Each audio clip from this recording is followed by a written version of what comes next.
There we are. Now we're live. Hello, everyone. Welcome to the pre-show. What says it's pre-show? Let's see if this is going to update on my screen. Oh, there it is. Look, there we are. We are live in the pre-show for today's 220-1102 A+ study group. Hello, chat room. Hello, everyone. Thanks for being here. Malk, you made it on time. That's important. That's important. You come in late one time, and that's all they remember. What happened? But you made it. Thanks for being here. Hello, chat room. Hello, everyone. Welcome, welcome, welcome. We've got all brand new questions for this first hour of the study group. In the second hour, I will be taking your questions from the chat room. In the meantime, doing a little bit of last-minute checks. Make sure our recordings are going here. Streaming looks pretty good. I can't see the cache number. We need to change our microphone around so I can do that. There we go. Now I can see the cache number.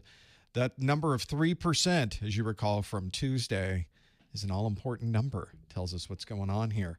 Hello, Houston. Hello, Atlanta. St. Vincent, of course, with Malk. Thanks for being here. We've got a lot to go over. I've got brand new questions. I'm trying to remember what they are. I wrote them this weekend. It's now Thursday, the 5th of 2023 in January here. So we've got, it's like a long time ago. That was forever ago. What was that, 4 days ago? That's what was going on. Hello, Canada and Houston and Brazil and Botswana and Nigeria and everyone who is checking in the chat room. We had a lot of people in for the live stream on Tuesday. Hopefully get a lot of you in here. A lot of you probably starting off the year. You want to get certified. This is your year's goal. The New Year's resolution is to become smarter and better and stronger and faster. And you're doing it. You are here. This is part of it. These things don't happen overnight. You don't flip a switch and suddenly, hey, I know everything I need to know. This is a long strategy. We're really planning this out over a long period of time. So keep doing what you're doing. You're doing the right things. It should always be good. Hello, San Francisco and Panama and West Virginia and Chicago and Grand Prairie, Texas. Webster, Ma. I guess that's Massachusetts for the folks up north. It's got to be kind of cold there right now. This is the time of year that us Floridians sort of, we enjoy the fact that it is warmer here than other places. It wasn't that way last week, though. It was pretty bad last week, but now we're back up to 68 degrees, high 69 Fahrenheit today.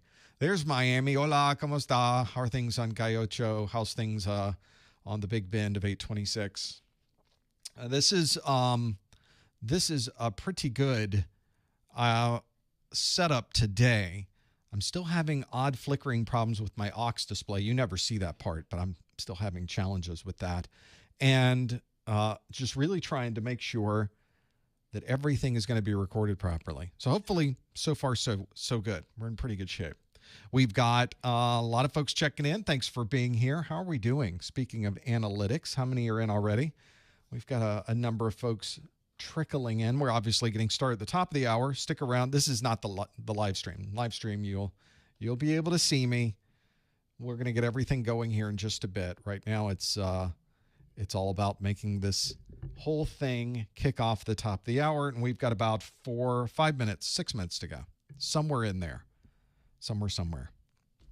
And we have some folks that are putting some good things in here. Bought my products for 1101 to 1102. Passed hardware 1101 last Thursday. Congratulations. I go in Monday for the second part. How do you manage that one? How do you manage studying for all of the 1101 and passing it, and then a week later, not even, a week and a half, you go in for the 1102? There's something about your study sessions that we really need to know about. Show us the lights in your room. The back camera is dark. It's not. Well, the camera in the back, there's the camera in the back that you're seeing, but that's how lit it is here. There's a light. You can kind of see the spill.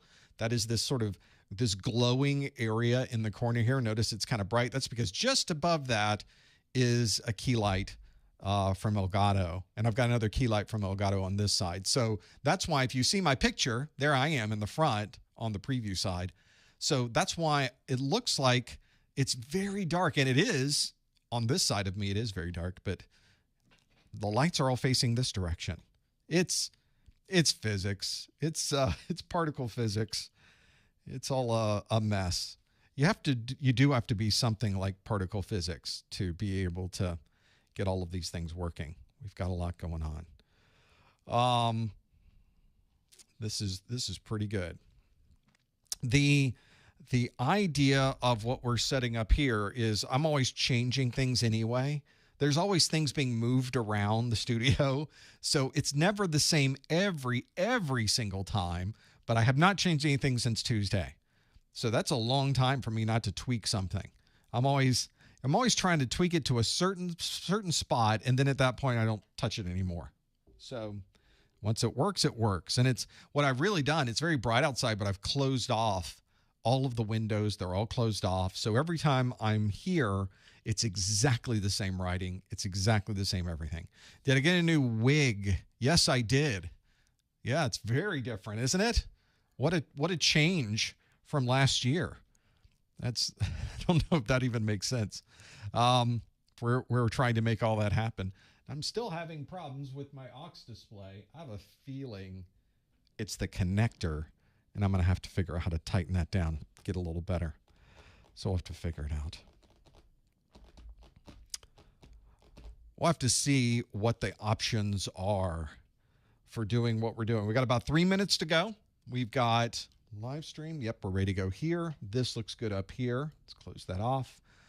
Chat room looks good. I think we're in pretty good shape. It's nice weather today, so I'm hoping that our internet connection is better than Monday for those of you, or better than Tuesday for those that you were here for the Tuesday live stream. We kept having sort of the up and down kind of problem. So I've been monitoring it as we've been waiting here. I power up about 2 hours before we go live, and it's been pretty solid. So we will see what happens. We'll see if that really happens, and see if that works out. There's only one way to tell, and we just do a live stream and see what happens. So that's why. That's what we're doing. We're just hoping for the best. I don't have any control over that. I need to set up, and hopefully when the 5G is really going, hopefully I will be somewhere near the closest 5G antenna, because I would love to use that as a backup configuration. Well, if all goes well, you could actually use it as your primary internet connection, but it would be great to have it as a backup for the video. Yeah, the aux display continues to flicker. I'm going to reach over and start messing with cables. So let's do this. Stand by, because this is just a mess for me to do. You don't want to see me standing up, moving things around. See if I can adjust the cable just a little bit and make sure that it is still recording. It is. All right. Well, we're going to see if that fixes the problem. There we go. We're back. And we're back. That's good. All right. How are we on time? We got 1 minute to go.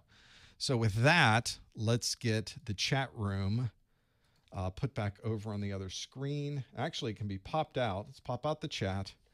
Pop out the chat. Pop out the chat. There we go. So that can sit there. Looks good. We've got this in front of me that now is suddenly very, very bright. So let's turn that down. There's always something. There's always something has to be. There we go. And I think we're in almost pretty good shape.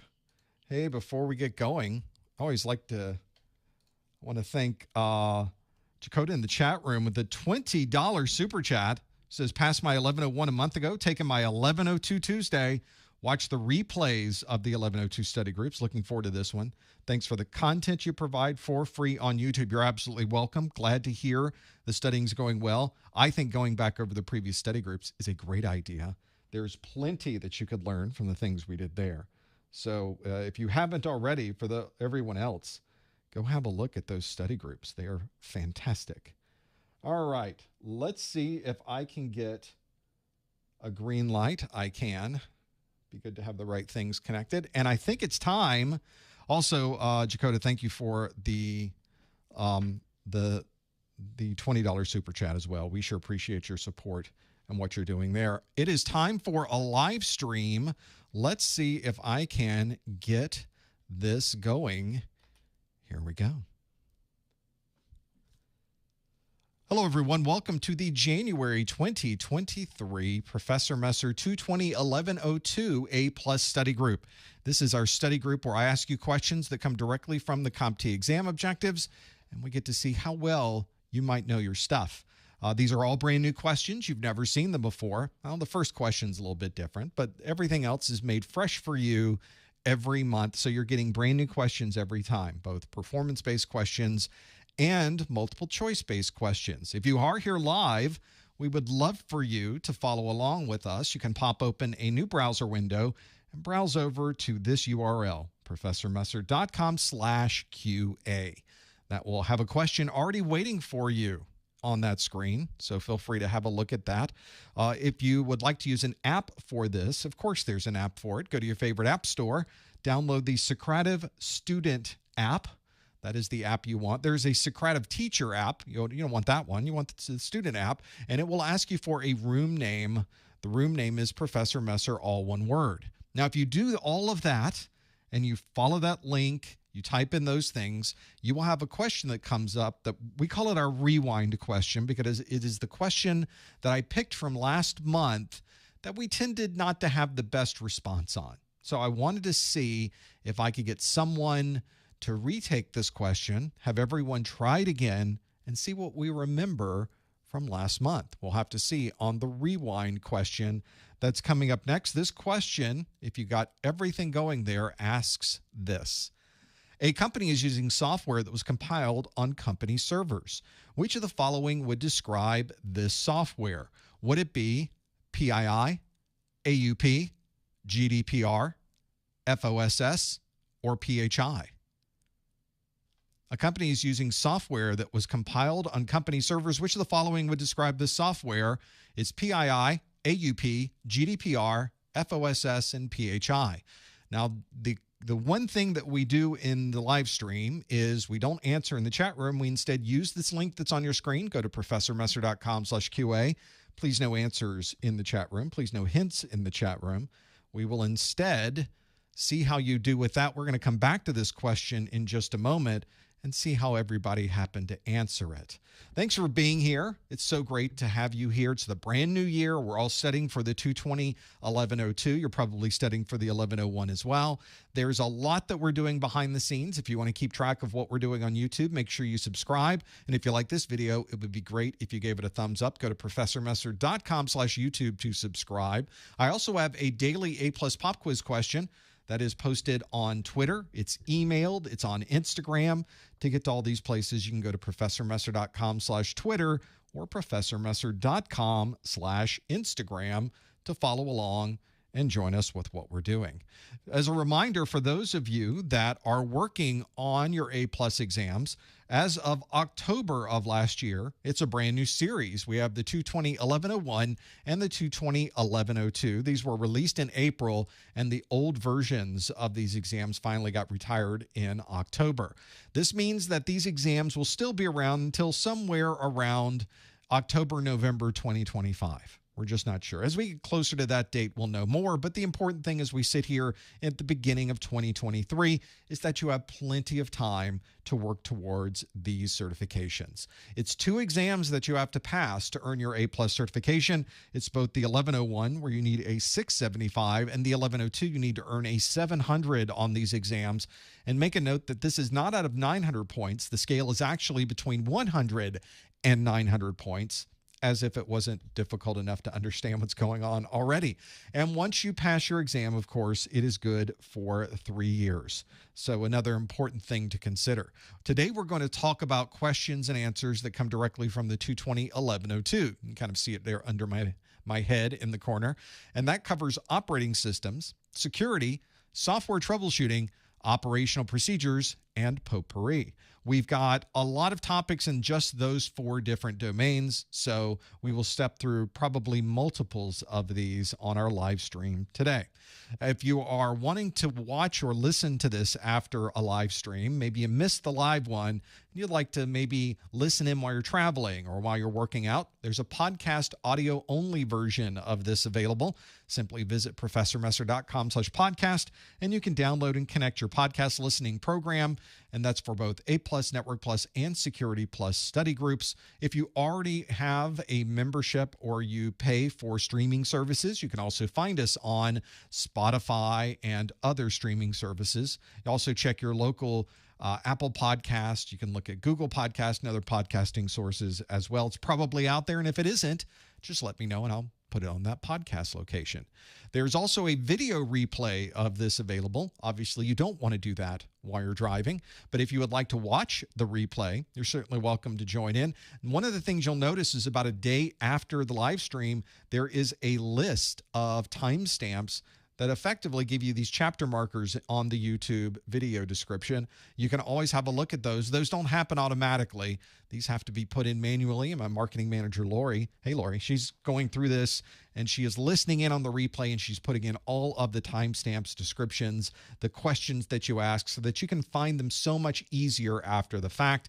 You find that all on our YouTube videos. It's in the YouTube video description. When we're not doing one of these live streams, we're in our chat room. And if you haven't been there, you should check in. We've got a lot of great people there, a lot of smart people in our chat room. It's a great community. And when we're not doing a live stream or doing anything online, you can certainly find me and other folks there. Simply visit professormesser.com/Discord. Discord is the name of the service we use for that chat. And you can log in if you have a Discord account or create a new account. It's free. There's no money. There's nothing you have to do to be able to join that. And it's a great way to keep track of what we're doing when we're offline. We also know that eventually you're going to take your exam. You should be taking your exam. And when you do that, I'll tell you, you could always go to the CompTIA website and pay full price for your voucher. But why would you do that when I have discounted vouchers already on my website if you live in the U.S., Canada, and many of the U.S. territories? This is available on my site. You don't have to have any special coupon codes. You don't have to add any extensions into your browser. There's nothing fancy you have to do. They're just already discounted. And you can find all of those at professormesser.com/vouchers. If you buy a voucher from my site, I will also include my Exam Hacks ebook for free. This is an ebook you can't buy. It is only available with my success bundles and my vouchers. So this is a great way to get some tips and tricks that will help you with your studies and some things that might help you during the exam to gain a few extra points. Knowing the strategy is half the battle sometimes. I've tried to put every tip I can think of through my many years, many years of a technologist, and make sure that I take everything I learned in the exam room and put it into this Exam Hacks book. And it's yours for free if you buy the voucher on my site at professormesser.com/vouchers. Let's go back to that question I asked earlier, which was, a company is using software that was compiled on company servers. Which of the following would describe this software? Is it PII, AUP, GDPR, FOSS, or PHI? See, I said it right that time. It was intentional. Let's see how you answered this one. Let's click the button for show results at the top. And we can see that 56% of you, just over half, have said the answer is FOSS. 24% say it's AUP. We've got 12% that say it's GDPR. And then single digits, 6% with PHI, 3% for PII. Whenever you see that someone has compiled their own software, that means they must have access to the source code. The compilation process is one where you're taking source code, you're putting it through a compiling program, and that compiling program creates machine code built specifically for the platform that you happen to be using. That's something that is very common, but you have to have access to the source code. So if you see that anyone is compiling that source code, then they are probably, if we look at the 5 things in this list, using free and open source software, or FOSS. Most often with free and open source, thus the name open source, it's available for you to look at. You can look at the source code of the application that you are planning to install. But that means you also have to compile it yourself. Whenever we purchase software from, say, Microsoft, Microsoft doesn't give you the source code. They compile it on their side, and they give you the executable. And then you can put that executable on your Windows machine. That's why when you're downloading Windows, they always say, oh, you're downloading Windows? Would you like the 32-bit version or the 64-bit version? Because we've already compiled it for you, and you have to put the right version for the compiled system that you happen to be using. So free and open source is the answer we were looking for, because we compiled this software ourselves on the company servers, and the 56% of you that said FOSS got it absolutely right. And AUP, an acceptable use policy, does nothing about software compiling on servers. That's simply a set of policies that determines how you're able to use technology. GDPR, the protecting your data, especially protecting data outside of the US, because that seems to be, Europe seems to be the one that's really ahead of the game on this one, is the GDPR. The way that we always think about policies has nothing to do with what we do with compiling the software. So GDPR, although it's a great way to manage your personal data on third-party sites, not a great way, or it doesn't have anything to do with compiling software. And PII and PHI describe healthcare information and personal information. That describes a type of data. That has nothing to do with compiling anything. So the answer here really is the right one. The answer D, FOSS, the only one that you could really consider right. 59% of you got free and open source software. That was the right answer. That's the one we were looking for. And anytime you see that someone is compiling software, most likely they have access to the source code. That's what's going on. So let's now shift gears a little bit. Let's now look at a different type of question. For those of you that have not taken a CompTIA exam before, it's important that you know what types of questions will be asked of you during the exam. Most of the questions you get on your exam will be multiple choice-based questions like the one we just did. So you've got a question and then multiple choices that you can select from. So even if you didn't know this answer, there was still a 20% chance you could get it right. And that's a pretty good number. At least you have some chance of getting it right.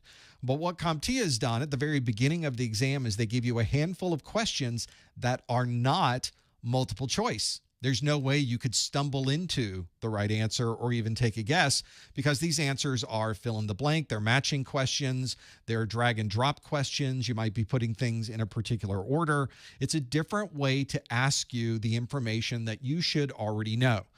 So as long as you're sticking to the exam objectives, these performance-based questions are going to be very easy for you. So I have for you a performance-based question. So our performance-based question of the month, a brand new one, we're starting brand new questions, is match the Linux utility to the description.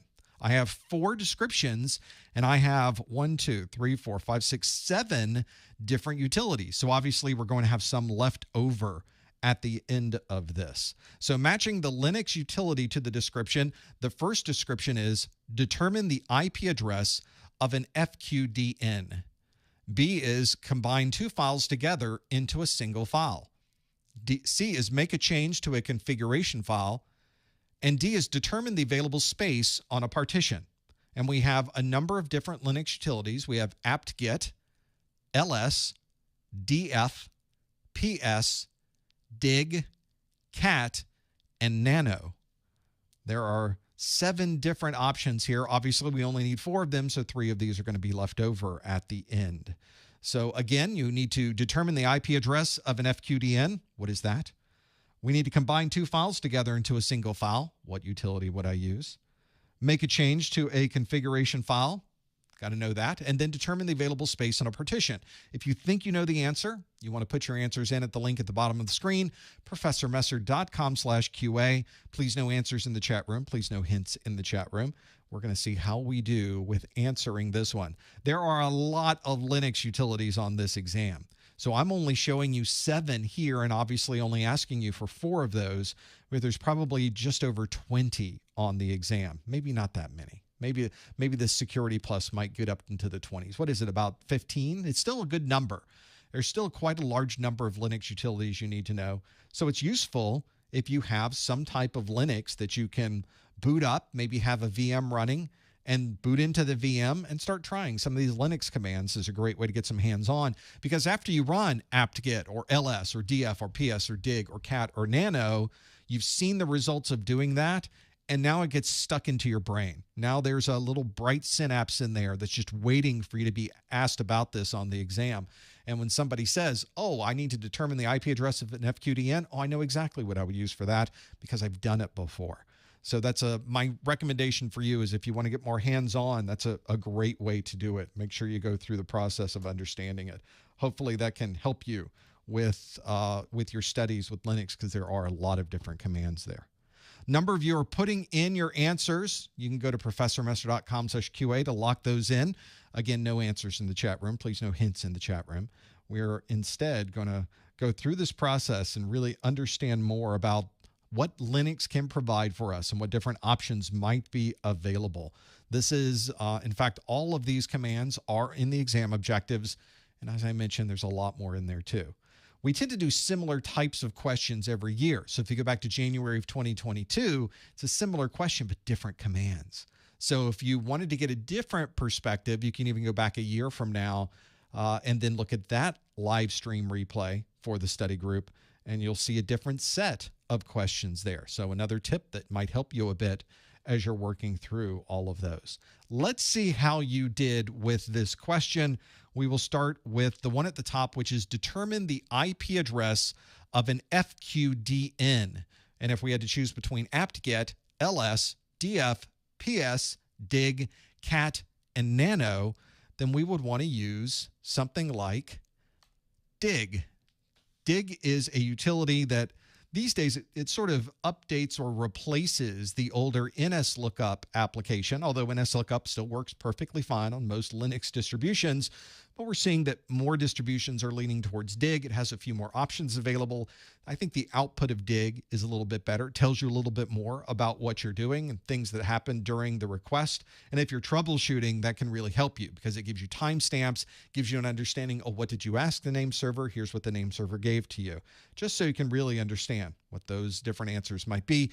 Dig is a great utility. I even mentioned in Windows, we don't have dig, although there is a way to get a version of dig that has been compiled for your version of Windows. And I've got an entire video of how to install dig in Windows you might want to have a look at if that's something you might want to do. Second on our list is combine two files together into a single file. Now, how would we do that? We'd use the utility cat, which stands for concatenate, or it's short for concatenate. This is a utility that allows us to take one or more files and then combine them all together to either view at the same time or put them all into one single file that we can then deal with a lot easier instead of dealing with two or more. Maybe we have 10 different files. We can use cat to put them all together one after the other so that we can concatenate them together. It's a big fancy word just for stick them together. Stick them together one after the other and put them into one single file. Cat is a perfect utility for that. Next on our list is question C. There we go. Make a change to a configuration file. The configuration files in Linux are almost always a text-based file. You've probably seen this if you spend a lot of time in Linux, which means we would need some type of editor that allows us to change that particular file. Now, of course, the more distinguished among us will, of course, be using VI or Vim. But, of course, there will be a number of us that would like to use a different editor. And for that case, you would use the editor called Nano.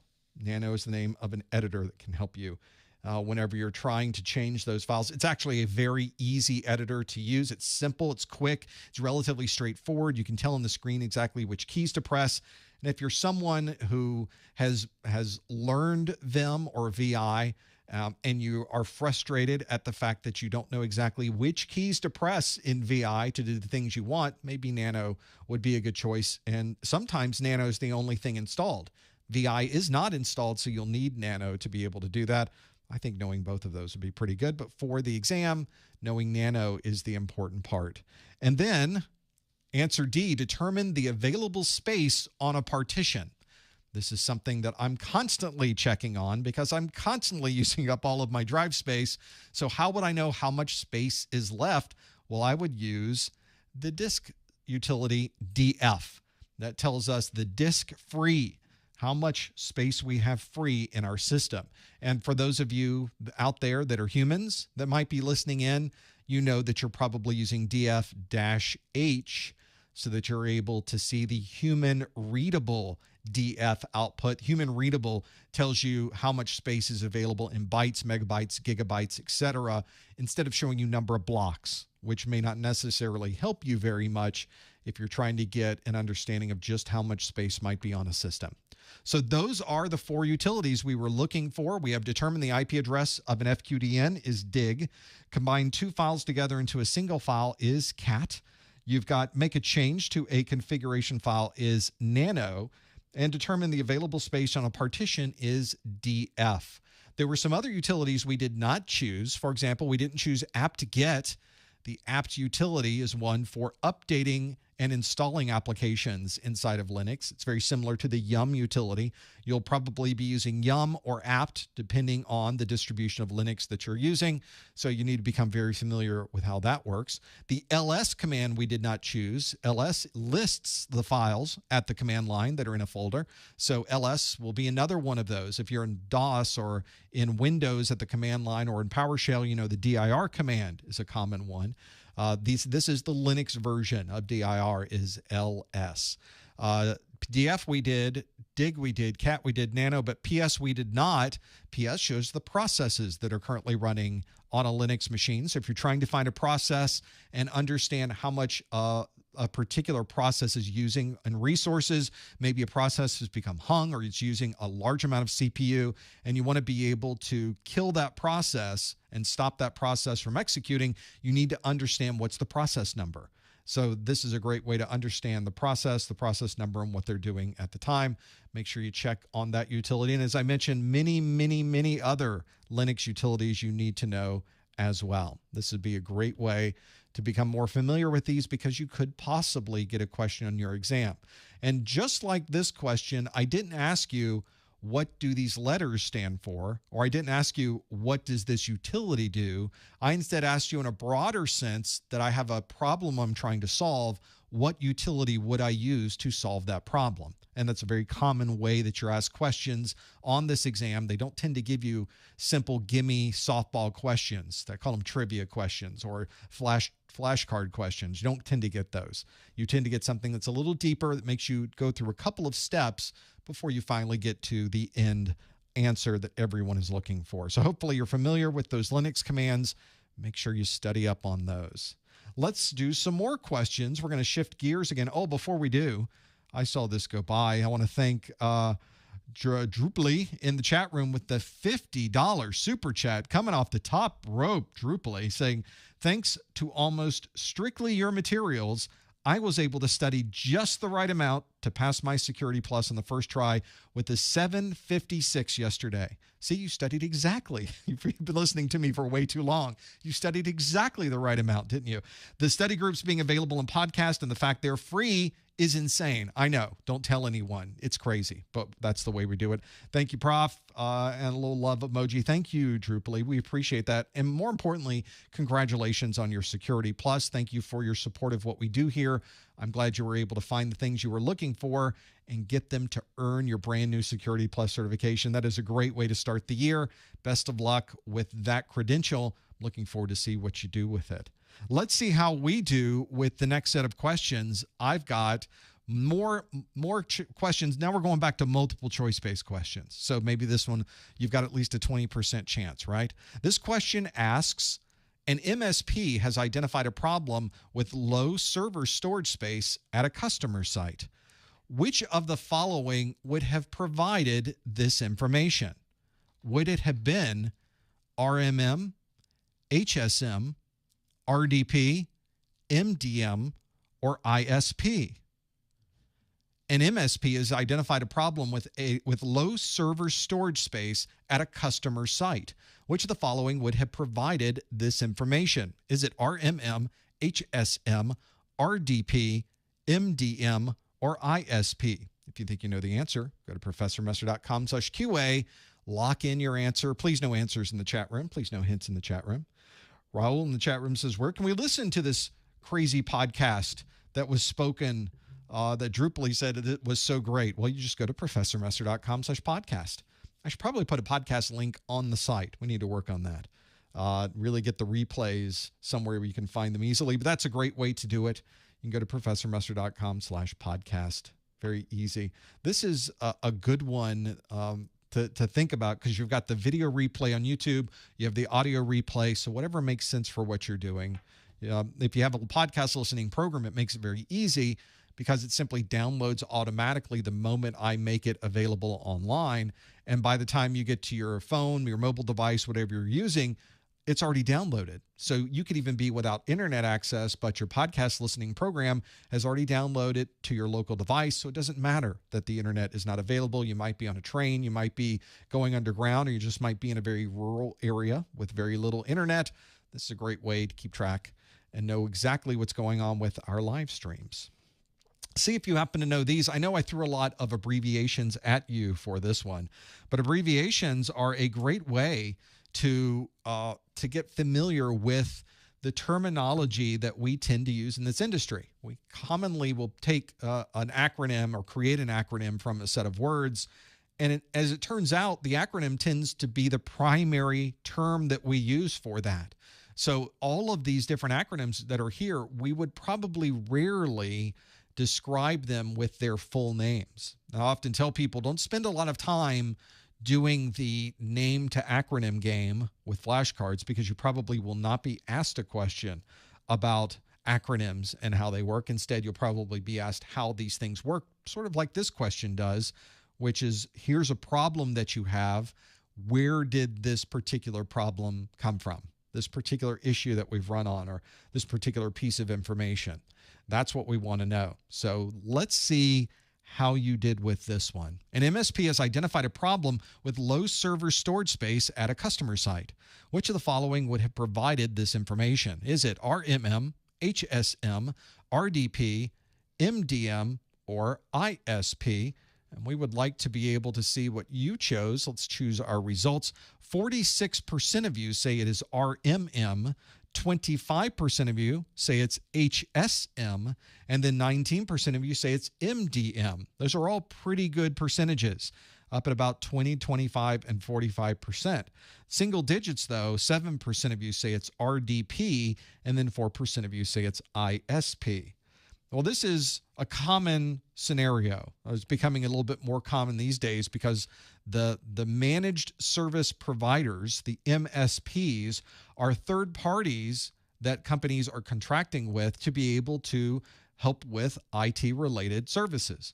So, for example, you might want to have a managed service provider that is monitoring all of your systems. And if it happens to have a system fails, or you get high CPU utilization or a lot of network traffic, or you're having a problem with storage space, they can identify that problem before it brings the system down, and they might even be able to react to it and free up disk space so that you don't run out of space on that particular system.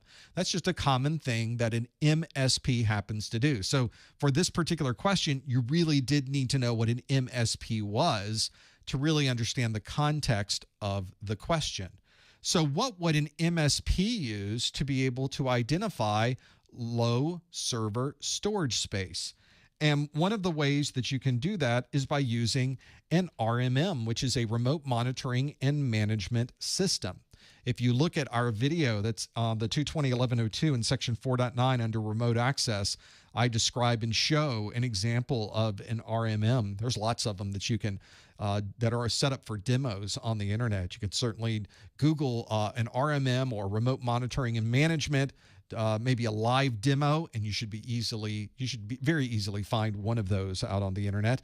And it's a great way to get a list of all of these different systems that are at a remote site, and it will constantly monitor different types of metrics on those systems, such as CPU, network usage, available disk space, and a lot of other things as well.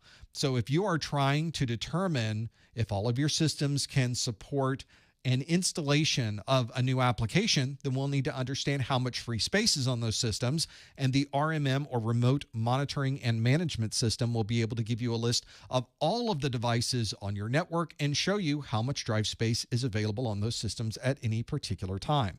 Very, very useful tool. Here's a better picture of one, so you can even see that these are with a particular client. This is demo type of information. We're looking at a single device in the LA office that happens to be a DC1, probably a domain controller, and it's set up as a file server. And you can see all of the metrics that we're monitoring on this server, including disk space, CPU load, a ping check, memory check. There's scripts that run. So all of these just constantly run at certain intervals. And if any of them happens to come back with the danger numbers, then we can easily now pop back into the RMM, find out the problem, and in many cases, the MSP will simply log into the system and solve the problem, resolve the issue.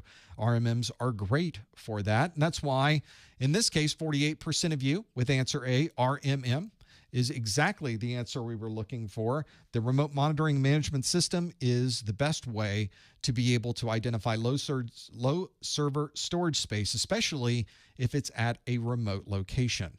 Now, there were other answers here that you pulled from. For instance, MDM, a mobile device manager, is one that you might use for that. 17% said MDM, but a mobile device manager isn't going to help you very much whenever you're trying to identify problems like the one here. Now, if you need to manage a mobile device and configure different settings on the mobile device, an MDM would work great. It's not very good for monitoring servers, especially not from a managed service provider. HSM, the hardware storage, is systems that are we commonly use in cryptography or to store different certificates, especially in a very secure form inside of a data center. Imagine if you have 200 web servers running in a data center, you need to have some way to manage all of the encryption keys for all of those servers, and HSMs allow you to have a very secure storage method to be able to store all of that information.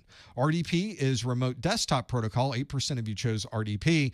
And although RDP is great for connecting to a device and sharing or looking at or controlling that device from the desktop, it doesn't give you proactive information. It doesn't constantly monitor a system.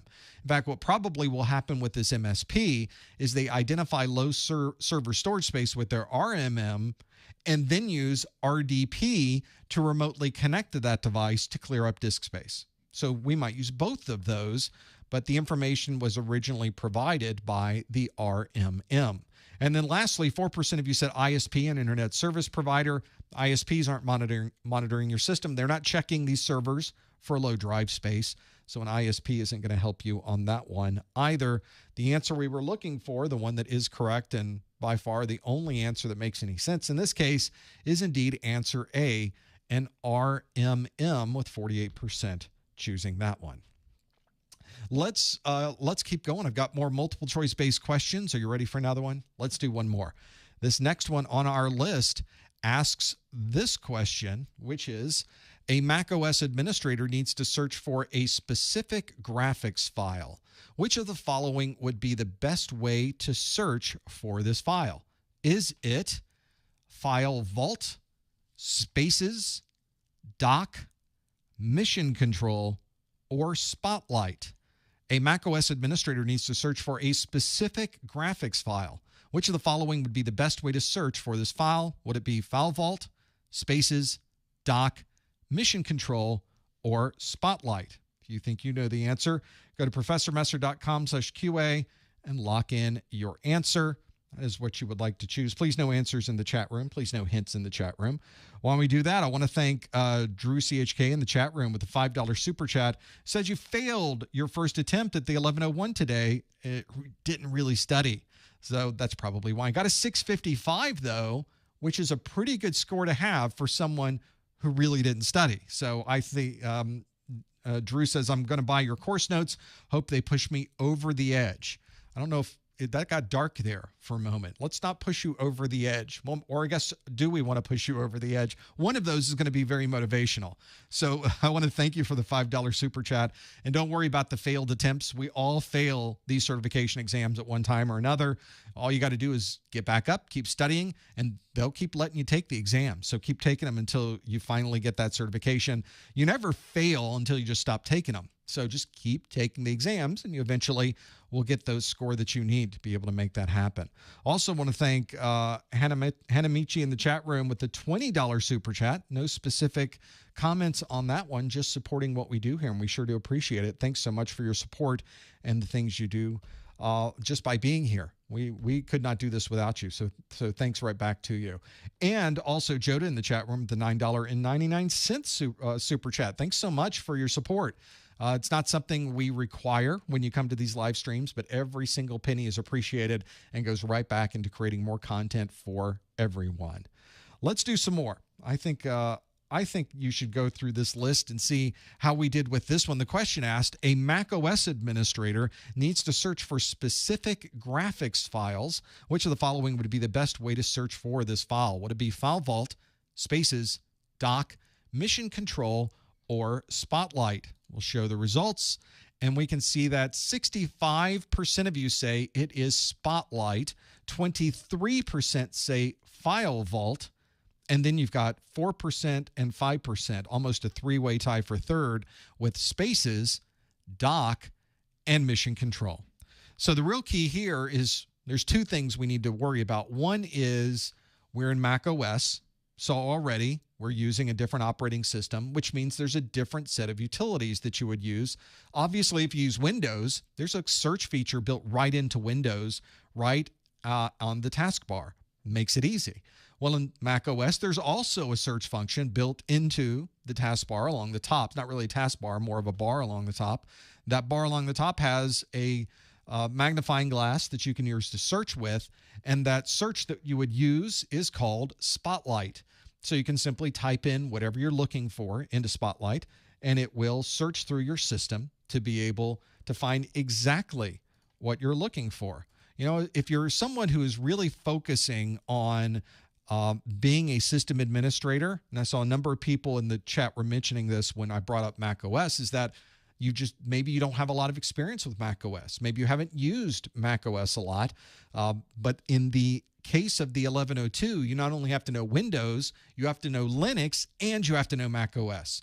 So these days, you're seeing a lot more integration with all three of these in environments. So if you are put in front of a Mac, you need to know, at least at a minimum level, how to operate that particular system. And Spotlight is what you would use to find all of those. There's a magnifying glass in the upper right. You can also hit Command Space, Command being sort of the Alt button in the world of Mac OS, and then type it in and get a list of the results. You can even control this in the system preferences. You can define what the different options are for Spotlight. Maybe there's certain files you don't want to index. Maybe you want to change where it is looking for this information. You can do that all in Spotlight. If you need to know more, you can go to our video, the 220.1102 section 1.10, under Mac OS features, and I take you through all of that. So that is the answer. That's what we were looking for. 2/3 of you did answer that question. Spotlight, 66% of you got that one right. Although 22% said File Vault. It has file in the name. Of course, it would make sense that that would be the answer. However, that is not a system that allows you to search for specific files. The File Vault that is there is one that's very useful for encrypting the data that is on your drive, but it doesn't search for data. Spotlight searches it. File Vault is kind of the Mac OS equivalent of BitLocker, if you want to think of it that way. And so every operating system has a different way of doing this. They call it a different set of things, but once you know one operating system, you can sort of take the same ideas and apply it to different operating systems. And as it turns out, once you go through the process of learning Windows and then learning Mac OS and then learning Linux, you'll probably take a step back and say, well, these are all pretty much the same. They all work the same. They all do a similar thing. The differences between the operating systems are just blending together. They're blurring quite a bit. Those edges aren't quite as sharp as they used to be. And as we go through time, you see even more and more blurring of those particular systems. Although certainly Windows has its strengths, Mac OS has its strengths, Linux has its strengths. We're not saying that they are completely equivalent to each other, but there is a lot of between those three different operating systems that are very, very similar to each other. Spotlight is what we were looking for here. File Vault, not quite what we wanted. And then we have things like Mission Control, which allows you to see everything on your screen sort of in an expanded view. It kind of takes you up to 50,000 feet, so you can see all of the different applications that are running. I've got a great screenshot of that in the video. And then Spaces allows you to create multiple desktops that you can flip between. So let's say in your job, you do a lot of things with spreadsheets, then you do a lot of things with graphics, and then you do a lot of things with desktop publishing. Maybe you want to have 3 different desktops that have different applications and different setup for those desktops. That's just built into Mac OS through the use of Spaces. And then the dock is the thing at the bottom of the screen. There it is.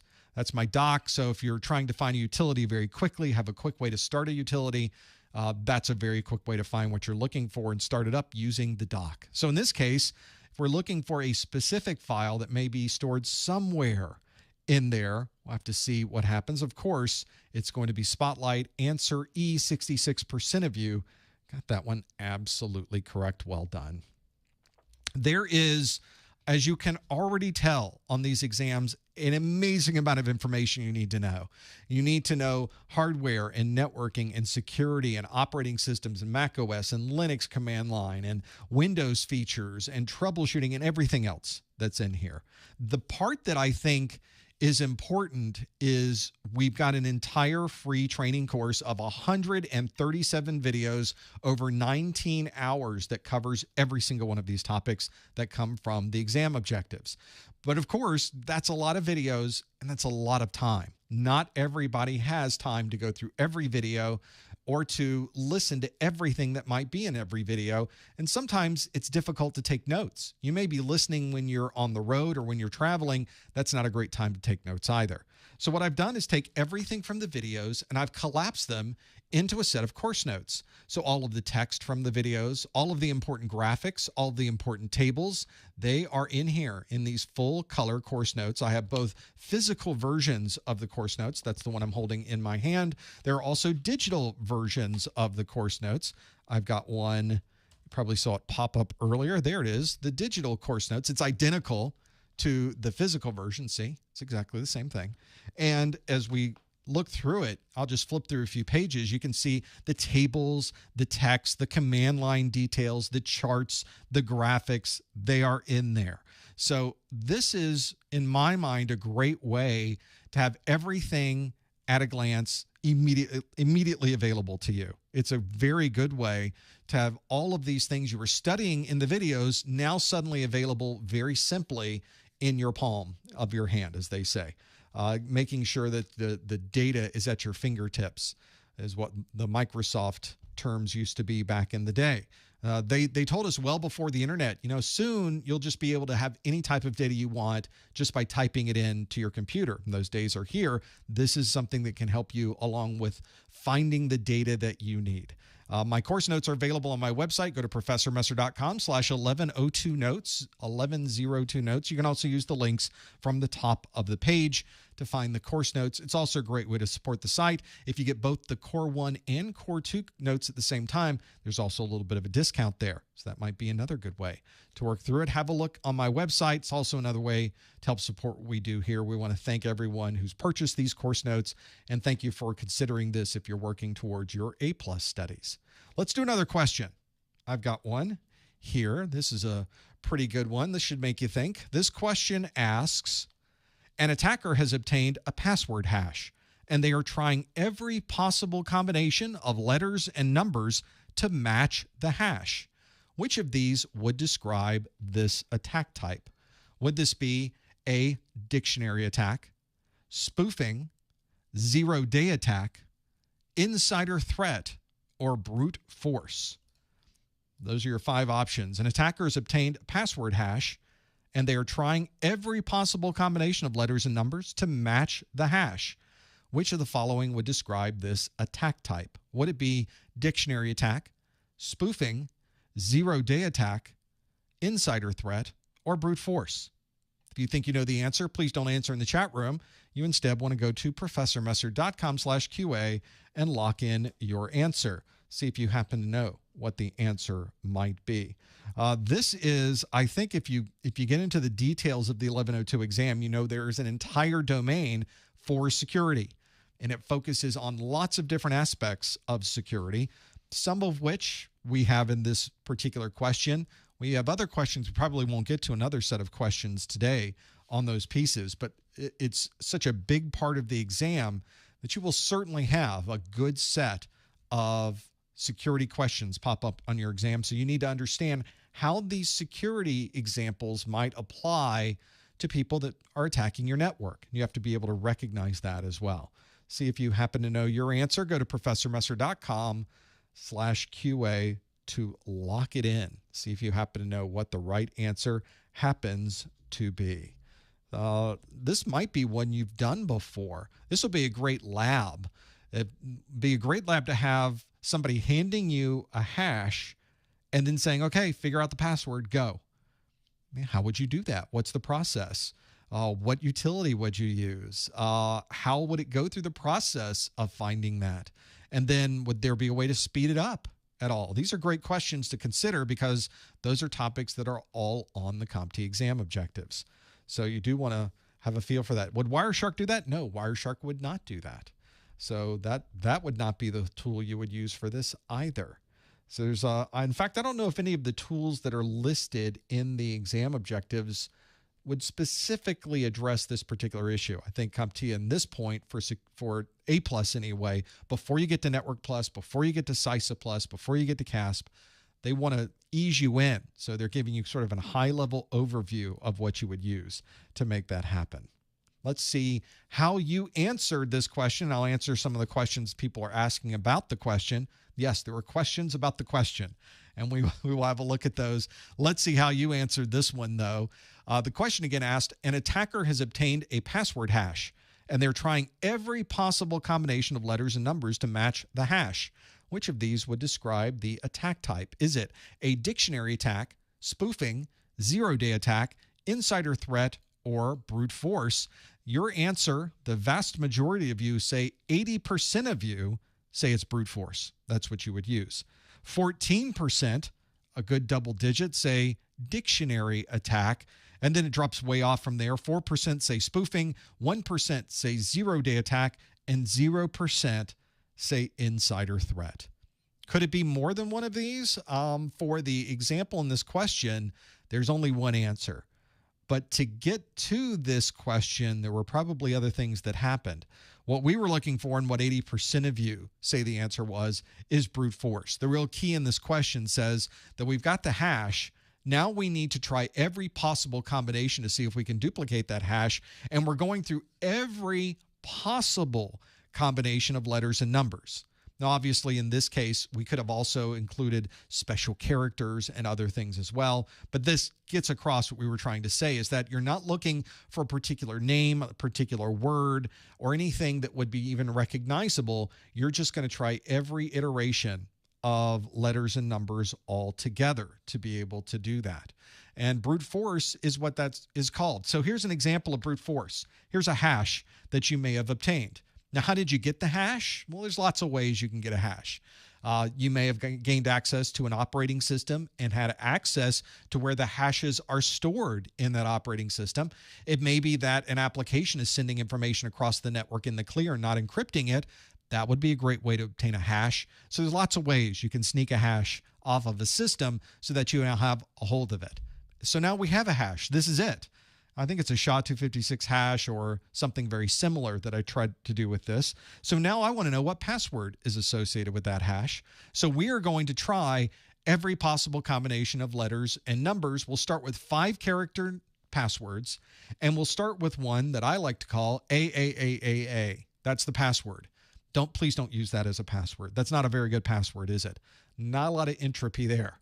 It's 5 lowercase a's. And you can see the hash that we'll just use the same hashing algorithm. Let's say we use SHA-256 or whatever we were using here.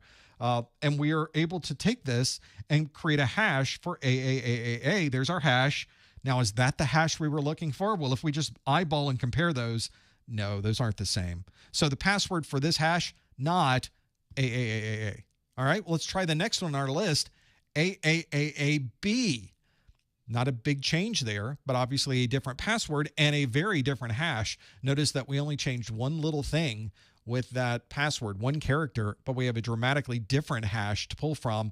It starts off easy with 5E, and then no, none of the rest of this even matches anything. So that's not the right password. So let's go to the next one, AAAAC. Now you can see what's happening. We're just changing one letter every time. That's a brute force attack. Eventually, you're going to keep trying characters over and over and over again. Maybe you need 6 characters or 7 or 8. You can see how this might slow down as you get more and more characters in your password. But eventually, you're going to come across a password. In this case, we're going to try the password. Very, very difficult to come up with that one, by the way. But let's say someone ironically used the word password as their password. And if we look at the hash that was created for password, we have a match. So finally, after going through this entire list, we have brute forced all the way up until we got to a combination of letters and numbers that listed out PASSWORD. That's our password. Now we know what the password is for this particular account. Now, how long did it take to get there? Well, that would depend on the type of hashing algorithm that you're using, and it would depend on how fast your machine is, all of those different things together. It might take an hour, it might take a day, it might take a month. You just never know, or it might take even more. This is really the problem when you have short little passwords. You can find them quickly with brute force. That's why we often say your password should be at least 8 characters. That's going to slow down an attacker quite a bit. And if we can add some additional entropy, we can add different special characters.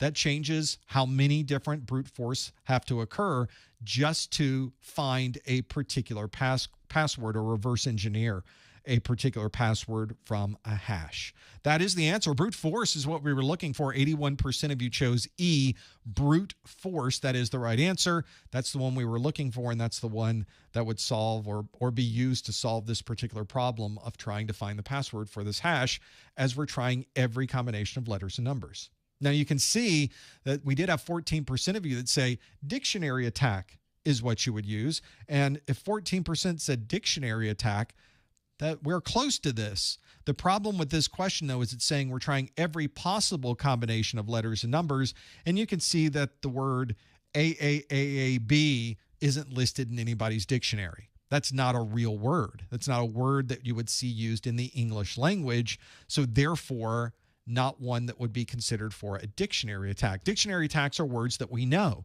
So in fact, most of the folks that are doing these types of dictionary attacks are using well-known passwords. If you go out to the internet and you say, show me the top 100 passwords that people use, they'll probably start with those 100 words. Ninja, football, Ninja 1, football 1. You can use those and try to get through it. We all know what some of these are, and we've seen these. QWERTY, QWERTY123. These are passwords that people use. And so that's why a dictionary attack works so well, because it takes people who are using well-known words and you're able to cut down the time it takes to be able to identify what a password might be. So dictionary attack, kind of a customized version of brute force, sort of a subset of brute force that is only trying to brute force particularly well-known terms. And that's something that would come, for example, from a dictionary. 4% of you said spoofing. Spoofing is how you make yourself look like something else. Maybe you use the same IP address or MAC address as another device. So spoofing is not what we were looking for. We were trying to reverse engineer this hash with a brute force. Spoofing doesn't allow us to do any of that. A zero-day attack is an attack that suddenly nobody knew about, that suddenly now has become apparent to everyone, and there's no current patches or mitigation available to stop that attack. And now we have to do something to be able to prevent this attack from being worse. Zero-day attacks, that's why you always see zero-day attacks in the news, because it's something that suddenly was a surprise to everyone, and now suddenly we all have to scramble to patch our systems for the zero-day attack, assuming a patch even exists at that point. Zero-day attacks can be exceptionally dangerous because of that, but they have nothing to do with trying to find a password by using every combination of letters and numbers. And lastly, an insider threat. 0% of you said insider threat. And in this case, the question did not mention an insider threat, and being able to go through every iteration of letters and numbers is not an insider threat. But as I mentioned before, how did we even get our hands on this hash to begin with? Well, we could have done a number of different things. We could have used spoofing to be able to maybe circumvent a security mechanism, or we could have even used an insider threat to have someone inside the organization get the password file for us and send it to us. It's remarkable how many of the ransomware authors are finding people inside of organizations, paying them to install the ransomware on their own systems.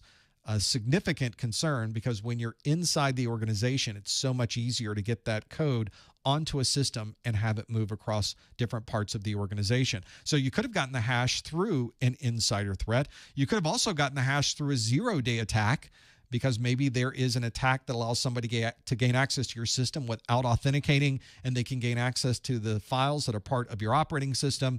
So you might be able to use spoofing or a zero-day attack or insider threat to get your hands on the hash that then you would then use a brute force or a dictionary attack to be able to reverse engineer and now have authentication credentials you can use for that system. If you are watching this video for continuing education unit credit, which means you probably already have a CompTIA certification, I would be glad to send you an email that provides you with a 1-hour certification of a webinar category CEU. To be able to do that, you need to follow these instructions. Go to the top or the bottom of the Professor Messer website, click the Contact Us link. In that Contact Us link, put your name, put your email address. In the subject line, put January 2023 1102 study group or something like that. Something where I know what day it is here and what we were doing and where this particular word came from. And then in the body of the message on a line by itself, please put the super secret code words of the month, brute force. Brute force is the super secret code words of the month. Put those in there. And then if you'd like to put anything else in that message, you're more than welcome to. I read through every single one of these, and I love getting the messages that you write.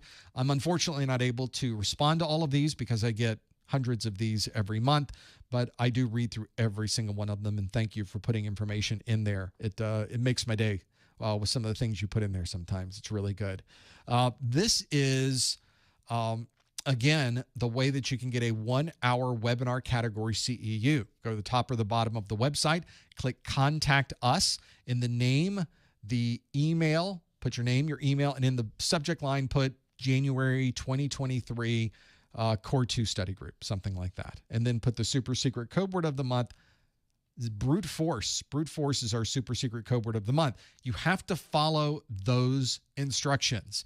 Not only does it ensure that my back-end process for managing all of these will work properly, because I have a macro that goes through and creates the response and creates the PGP digital signature for you, but I also want to be sure that you're listening, that you know what the process happens to be. So the process is just as important as the super secret code word. I have people send me a chat message with the super secret code word in Discord. They'll send me a DM and say, here it is. Like, that's not what I asked for. That's not it. You didn't listen or you didn't watch. So this makes me understand that, yes, you must have watched this to be able to know what that process is and have that piece happen. I know we're near the top of the hour, but let's do one more question. I've got another one in this list that we can go through. The next question on our list asks, an administrator has identified a system performing poorly and suspects it may be infected with malware. Which of the following would be the best next step? Would it be disable system restore, quarantine the system, perform a system scan, educate the end user, or update the antivirus engine? An administrator has identified a system performing poorly and suspects it may be infected with malware. Which of the following would be the best next step? Disable system restore, quarantine the system, perform a system scan, educate the end user, or update the antivirus engine. If you think you know the answer, go to professormesser.com/QA, lock in your answer, see if you happen to know what this one is. We'll be able to look at your results in just a bit. Please don't answer in the chat room. Please no hints in the chat room. Instead, follow the link on your screen and go to professormesser.com/QA. It's a great way to lock it in, make sure that you happen to know what that answer is. This is a set of, oh, I don't want to spoil it, so I'm not going to talk about this particular question anymore, where this came from, because you do need to know this information. It is listed in the CompTIA exam objectives. There's a big section about this, so make sure you're familiar with questions like this. And obviously, managing what we think might be malware on a system is probably about as real world as it gets. It has something that happens a lot, and if you're in a very large organization, it's something that might happen every day. I've worked with extremely large organizations that ran multiple antivirus engines on systems simultaneously by design and had an extensive set of processes whenever malware was detected.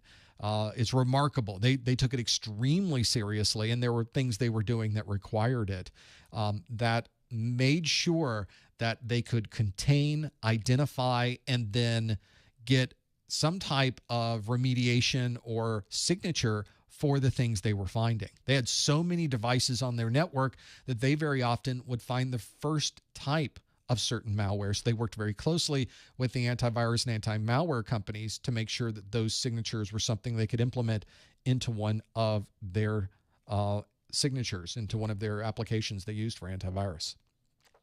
Let's see how you did with this one. How would you react if you were in this situation? The question again asks, an administrator has identified a system performing poorly and suspects it may be infected with malware. Which of the following would be the best next step? Would it be to disable system restore, quarantine the system, perform a system scan, educate the end user, or update the antivirus engine? Let's see what you answered.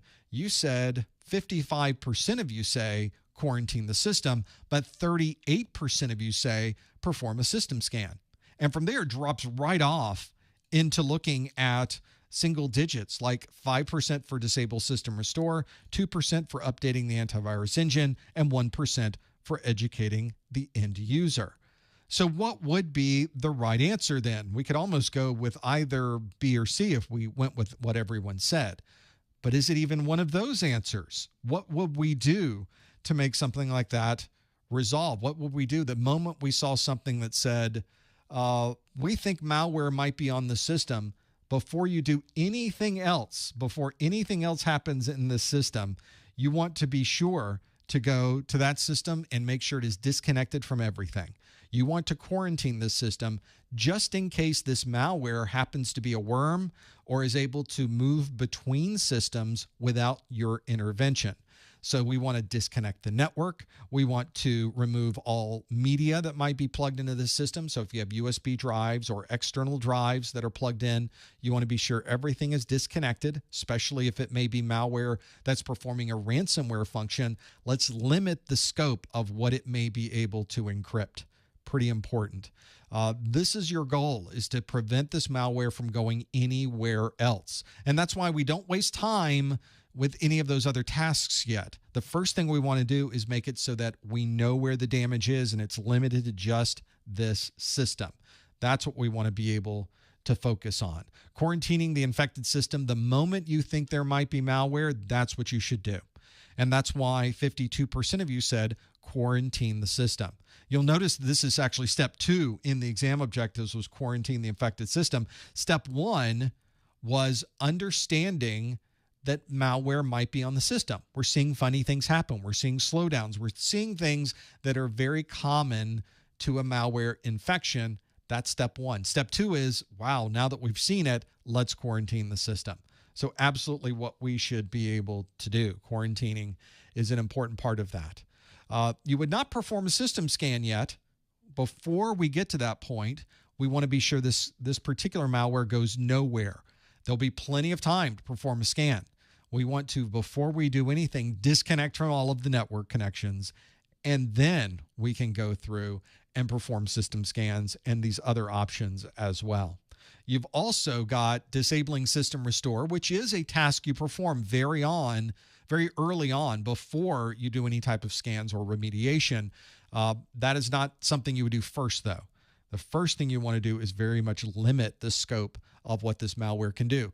Updating the antivirus engine needs to be done just before performing a system scan. So if we were putting these in order, you would put that one before the system scan. And then lastly, educating the end user there'll be plenty of time to complain about what the end users are doing and to help them understand how they were able to get this malware, what they did that enabled the malware to get installed onto their system, and how they could avoid working with this malware or having this malware on their system in the future. We don't want this to happen again.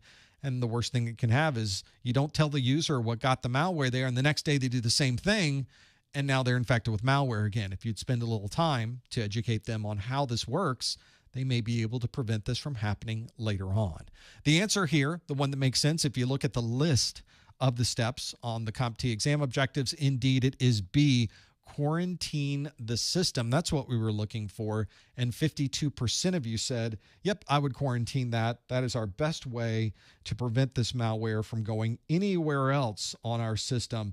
And it's an important part to understand how to keep our systems and other systems on the network as safe as possible. That's not something you want to have moving between systems, especially if it's ransomware. Not a good place to be. Now, I know we're near the top of the hour, but before we finish up the exam part, I have one more question for you. This question comes directly from my Core 2 Practice Exams book. For those of you that may not be familiar with this, I looked all around the internet for practice exams. I looked at different questions that were being asked. People email me questions all the time that said, I was on this site and I got this very badly, poorly written, not well thought out practice question. Can you help me understand how bad it is? And instead of going through the process of fixing everybody else's questions, I thought it might be good to put out some type of practice exams that were actually written by someone who takes into account the exam objectives. So first, these particular questions in these books are all specific to the 220-1102 exam. You're not studying old material that you might be if you're using other practice exams on the internet. These questions were also all written by me, so I know that they have been written to emulate the same style and the same voice as the actual exam. So you're getting questions that can help you sort of understand the cadence and the way that questions are asked by CompTIA. It's nothing really too unique, but it's a style that's nice if you can begin studying now. When you finally get to the exam, the style and method of the questions becomes very, very similar.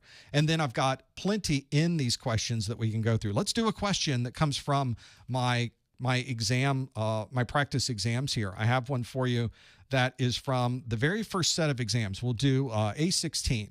So here's the question that says, and again, no answers in the chat room, but our question asks, each time a user starts a specific corporate application, a page of disclaimers and usage requirements is shown before the login prompt. Which of the following would best describe this page? Is it a splash screen, an acceptable use policy, standard operating procedures, or a topology diagram? Now, this is a PDF. It's a book, so you could get this in a physical form. This is the physical book. You can see it's a thick book with all the questions and answers inside of it, or you can get it in the PDF form that I'm showing here.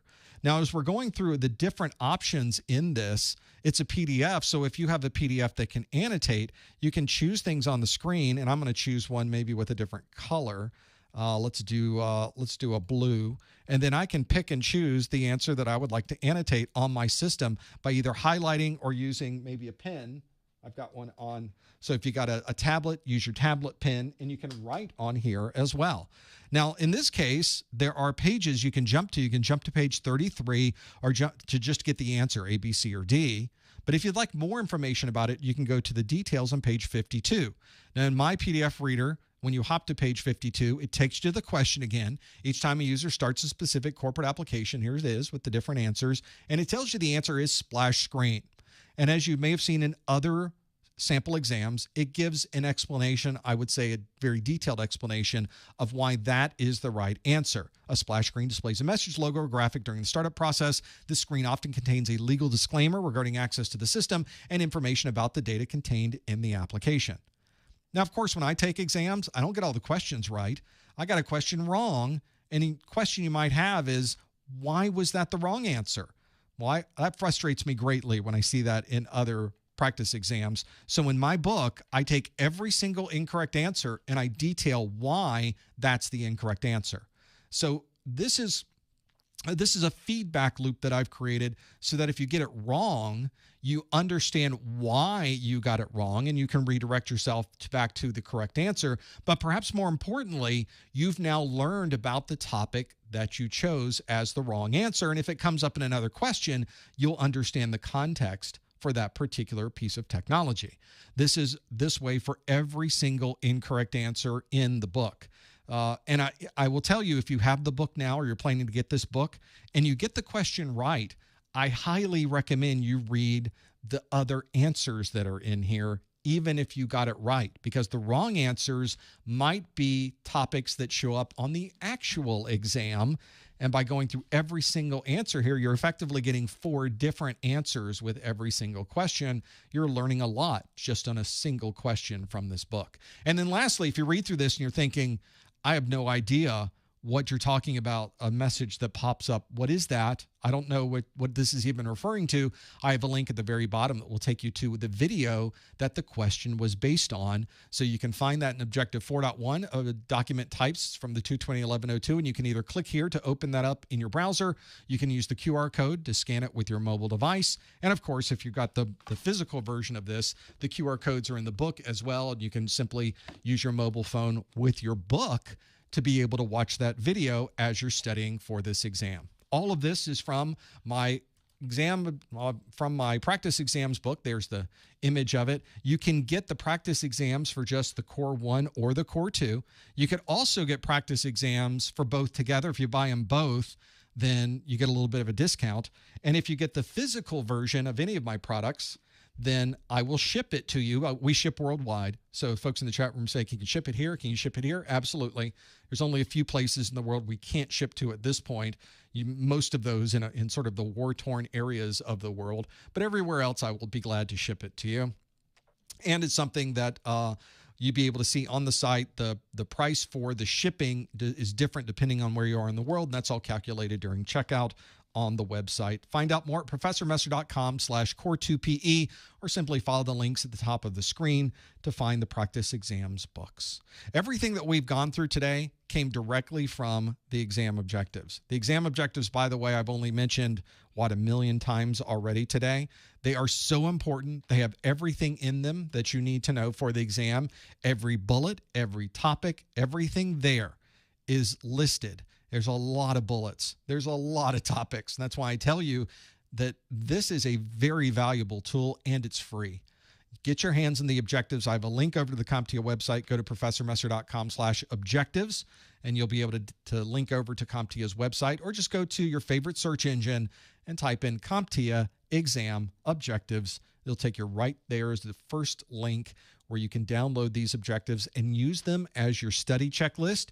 This is also what you should use to determine if you're really ready to take the exam, because you've got the whole list. Use it as a checklist so that you'll know exactly what you should be studying and maybe things you didn't study that will get you through the rest of the exam.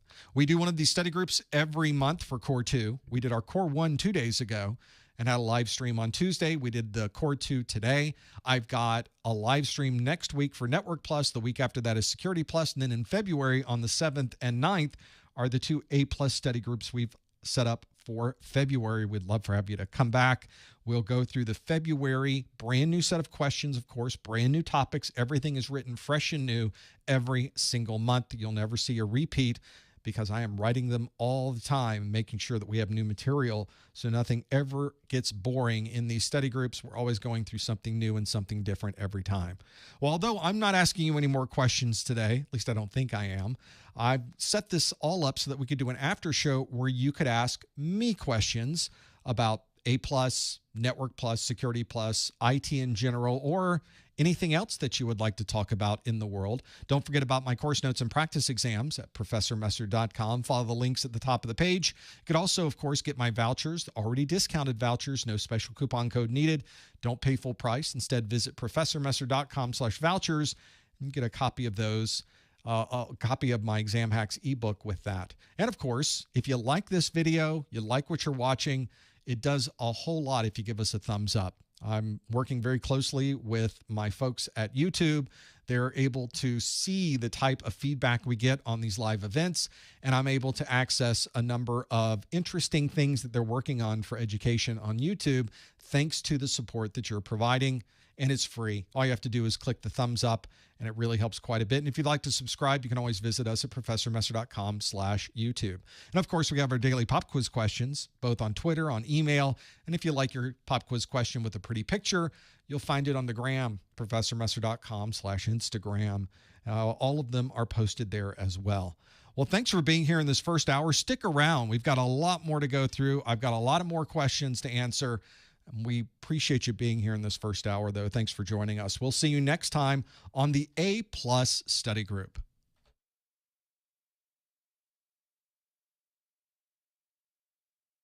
Okay, let's see if I can get some cameras set up right. Here we go. Let's see if I can flip over. I want to get the chat where I can see it. That always helps if you're going to be answering questions from the chat, that you're able to actually see the chat. And I need to have a better lower third that tells you, actually, I can't use that lower third because I'm using the chat. So we'll be able to work with that one. So that was a good set of questions. We were really trying. Some of those questions were, I don't want to say gimmies. When you did 8%, though, 80 is a good number. But that's one that I really like whenever we're working through those questions, where we really have to think about them and sort of take the question apart, find the answer, and then put the question back together. That's very common with CompTIA. First, I'll be taking questions from the chat room. So for those of you that are here live, you probably are on YouTube, and there's a scrolling set of chat that is happening on YouTube. That's where I'm looking. If you're on my website at professormesser.com/live, you'll notice there's an embedded chat on that page. It's the same chat. It's the YouTube chat. So that's where you would put your questions in, and then I am looking through those to see what possible questions are coming in. I'll take any type of question you happen to have. I don't know if I'll answer any question you happen to have, but almost any question. I'll be glad to go through and answer anything that you might have. We'll start off some very easily with some of these and see what questions we can answer and what happens to be here. We've got a lot that we're going through. Question from Lee says, how many hours does it usually take to prepare for a Core 1 A+ exam? We're talking community college general computer knowledge only for somebody who has that level of knowledge. I would say on average, and this is a very big average, there's a very big standard deviation for this, for you math nerds, for you stats nerds. I would say most everybody is on average, the most number of people take 2 to 3 months per exam. Now, this, of course, changes depending on how much knowledge you already have, depending on how much time you have to study, depending on how good of a studier you happen to be, or how much you really want to know about each individual topic. Some people like to really dive into this and not just learn what they have to know for passing the exam, but very often they find themselves going down an interesting technical rat hole and try to understand, wow, that's interesting. So that's what you do with an RMM. Let me look more into what an RMM can do for me. And you might go to a number of different websites of manufacturers of RMMs. As I mentioned, you might find a live demo on the internet. You might log in and move around and play with an RMM, get an understanding of the things that it's looking at. That's a lot of hands-on. That's almost a lab that you've created around one single topic for the exam. That might extend the amount of time that it takes. But I would say on average, most people are 2 to 3 months. Now, it's not unusual for someone on my site to take 6 months to take their exam. And there have been some people that come to my site in 2 weeks, they were ready to take their exam. So it just depends on your existing knowledge base, how much you learn, and if you're really ready to take the exam. You go through the exam objectives, you go through each one of those bullets, and you'll be able to answer the exam, the questions on the exam. So maybe that's what you would work with as well. Dennis says, hey, Professor, what's the deal there with the background cam? I guess you're referring to this one. This is the view of the studio. This is the nerve center of our YouTube channel, effectively. There's a lot of things going on here in a very small little area. What you don't see off camera is just the mess of things as I'm moving things around the studio. But why don't we do a quick overview of what makes this particular live stream tick, and then we'll go back to some of these other questions. On the far left over here, this large screen is showing me, first you can see it shows me what I am sending out on the stream. This is a standalone streaming hardware from Blackmagic Design. And it simply is able to allow me to stream at, right now we're streaming at 1080p because that's the fastest we can do. There's not much delay or latency over on the YouTube side. It has the ability to stream at 4K, but that introduces about a 20 to 30 second delay. So once I ask the question, you don't hear it for 30 seconds. And then finally you start answering, it doesn't make for a good interactive live stream. So we don't do 4K for that reason. Maybe in the future, the 4K will get much faster and then we can do that. But that's my view. Often what I'm really looking at is this number 3%. That is how much cache or how much is being stored in this device before it is sent out. If that number increases, that means I'm having problems sending data out. And right now I'm using 5.93 megabits per second of the data rate on my internet connection. In the second monitor over from there is my video switching program or video switching hardware, which is controlled through this switching console that I've had in front of me. So when I want to change what is on the screen, I have buttons that allow me to pull up and pull down the lower third. I've got the buttons that allow me to switch things over from one side to the other. It's all done from this single screen. So anytime you see things pop up on the screen, that's what they're coming from, is this switching platform, again, from Blackmagic Design. And then directly in front of me, you can see the chats there currently is the primary screen for the computer that I use to do everything on, and the secondary monitor for the computer that I use to do everything on. And then lastly, the presentation you were seeing with with all of the slides that were coming up are on the laptop that is just to my right. So that's what this laptop is used for. Really, this laptop's not used ever again the rest of the week. It's really just for providing this. And it's an older MacBook Pro. It's not worth using as a day-to-day device. It's just a little bit slow for that. It's got that older, really bad keyboard that they put on the Macs back then, if you recall reading about that. So it's not a great machine to keep going on. I have a newer, upgraded MacBook Pro for this, but this is perfect for the studio. So that's it. That's all you have is on, of course, my mixer here on the left. So that's what it takes to be able to do a live stream like this. And it's relatively straightforward. Here we go. We're back to this. So that's why all of those different crazy monitors, devices, and everything else is doing as we step through and work these live streams. So I think that's pretty useful. I've tried to narrow it down into just what I need. And as soon as I narrow it down, there's another thing I want to add on. So for instance, the switching that I use, or the video streaming platform I use, I didn't used to have this. I used to run it on a separate computer that I have my own video card and everything else. But then when COVID hit, we ran into a problem getting hardware. So I was able to get that hardware, and it works so much better than the weird configuration of hardware and software that we run in the other room. This gives me immediate feedback. There's so much great with that. So that's what we went with. So there's always change, certainly, to be able to do that. Let's get down into important questions from Dennis, who says, Professor, is Dan Marino the best quarterback? Well, not now. He's so slow. He can barely walk, right? I got my guess in my head is that retired quarterbacks in the NFL, once they get out, can barely walk. That probably is not the case. He probably walks just fine. But obviously, Dan Marino's not playing anymore. At the time, he was a pretty darn good quarterback. Dan Marino suffered from sort of emotional problems on the field. He'd get very angry when things would happen. I think that affected his overall play, and probably one of the reasons he never was able to get a Super Bowl ring. Amazingly enough, as good of a player as he was. Still pretty good though. He was the quarterback when I lived in Miami back in the day, and at the time my girlfriend's aunt worked for the Dolphin organization. Ended up marrying her, thankfully, not the aunt, the girlfriend, and we were able to go to some of the events they would have for the Dolphins, which was always such great fun. You get to see the players, and it was just a fun time.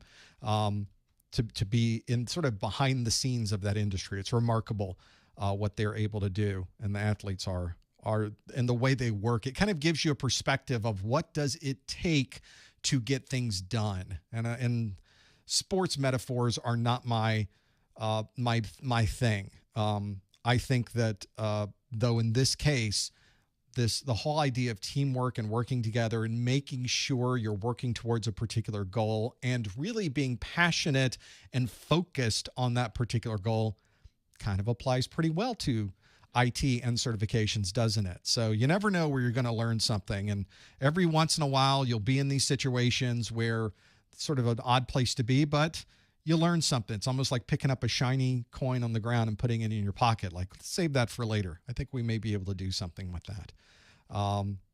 That's the best part, is working through that. Other questions in the chat room. Let's do some more as we go through this. This is a pretty common question, interestingly enough. For those of you kind of just getting into IT, you're young, you went to school, you're getting into doing more technology. But as you go through your career, your priorities change, your world changes, your family changes. There's different things you want to get out of a career. And what we do see very often is people will go from career to career. In fact, I have a number of people, especially this time of the year, that have been working in transportation, or they've been working in manufacturing, or they've been working in medicine or other types of industries. And they want to move into IT because they see that we don't go outside. We stay in the air conditioning. I don't want to say you're doing work. It is a job, but I don't know necessarily that we always do a lot of work. I think of work as you've got a shovel and you've got a hoe and you're getting rid of the weeds. The hours are sometimes long, but fortunately most of it is inside of a controlled environment. A lot of people say that's not a bad gig. We could stand to do that, and they want to make the change to get into IT. And even if you're later on in your career and you want to make the move, that's entirely possible. But you have to also approach this with a different set of strategies. When you're moving from one career to the other, you've probably created a large group of people in your particular career in that particular industry that you know them, you've worked with them, they know you. And if you're moving into IT, it may be a good time to reach out to them and let them know, hey, I'm moving into an IT environment. Is there somebody you know or that you've worked with or that you can put in a good word with that can help me get a job in these environments? Because unfortunately, ageism is a thing. People will look at someone a little bit older and say, we can't put them on the help desk and get them started in IT. I don't know why they think that, but of course you can. The computer doesn't know how old you are. The people on the phone don't know how old you are. And very often, the knowledge you bring from other industries, the way that you've worked with customer service, the way that you're able to communicate with others is often more important than understanding the technical things that you have to know for IT. As surprising as that might be to you, that's really the truth. There's plenty of jobs that I've gotten because I have presented myself in a particular way that can explain to people, no, I can get in front of a group of folks and let's talk to them about this technology. And not only is it something I can do, I like to do it. And sometimes that's enough to get you a position in IT. And knowing someone who already works there can be also important. I'll also tell you that if you're moving from one of those industries, you don't necessarily have to leave that industry. IT is everywhere.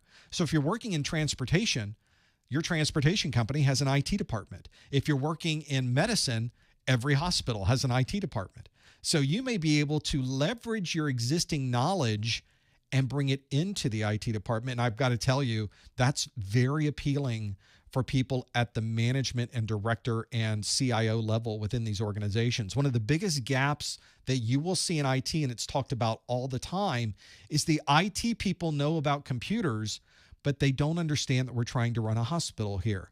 They can tell you anything you need to know about RAID and disk redundancy, but they don't understand transportation. And there needs to be a connection there between how you're working with technology and how that technology enables the rest of the organization. Is the company and the organization, is it able to accomplish its goals based on the technology they have in place. And if you can put somebody in IT who knows about transportation, who knows about medicine, who knows about all of these other industries, they're going to be a valuable asset to help the entire organization be more successful. So that may be another place where you can leverage some of your knowledge that you've made somewhere else and use that knowledge amazingly enough in an IT department.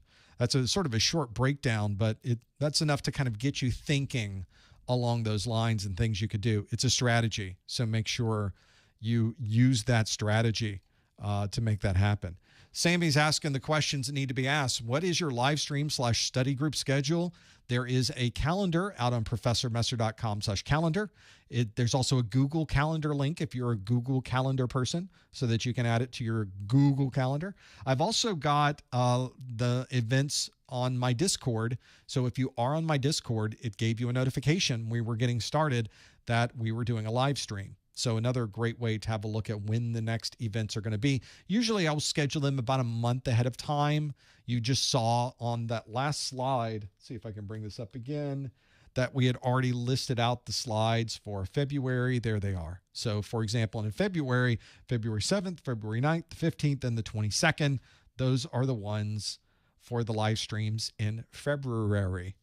We still have 2 more live streams this month, of course, for Network Plus and for Security Plus. So a few more to go through, but everything's on the website. Of course it is. There's a calendar link right at the top of the website.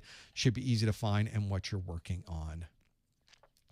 Lance asks questions, and we're going to qualify this a little bit, but his question is it worth going to boot camp at a college or just getting certifications? This is a term, this term boot camp first. Let's address that because the term boot camp has a very different meaning depending on who you are.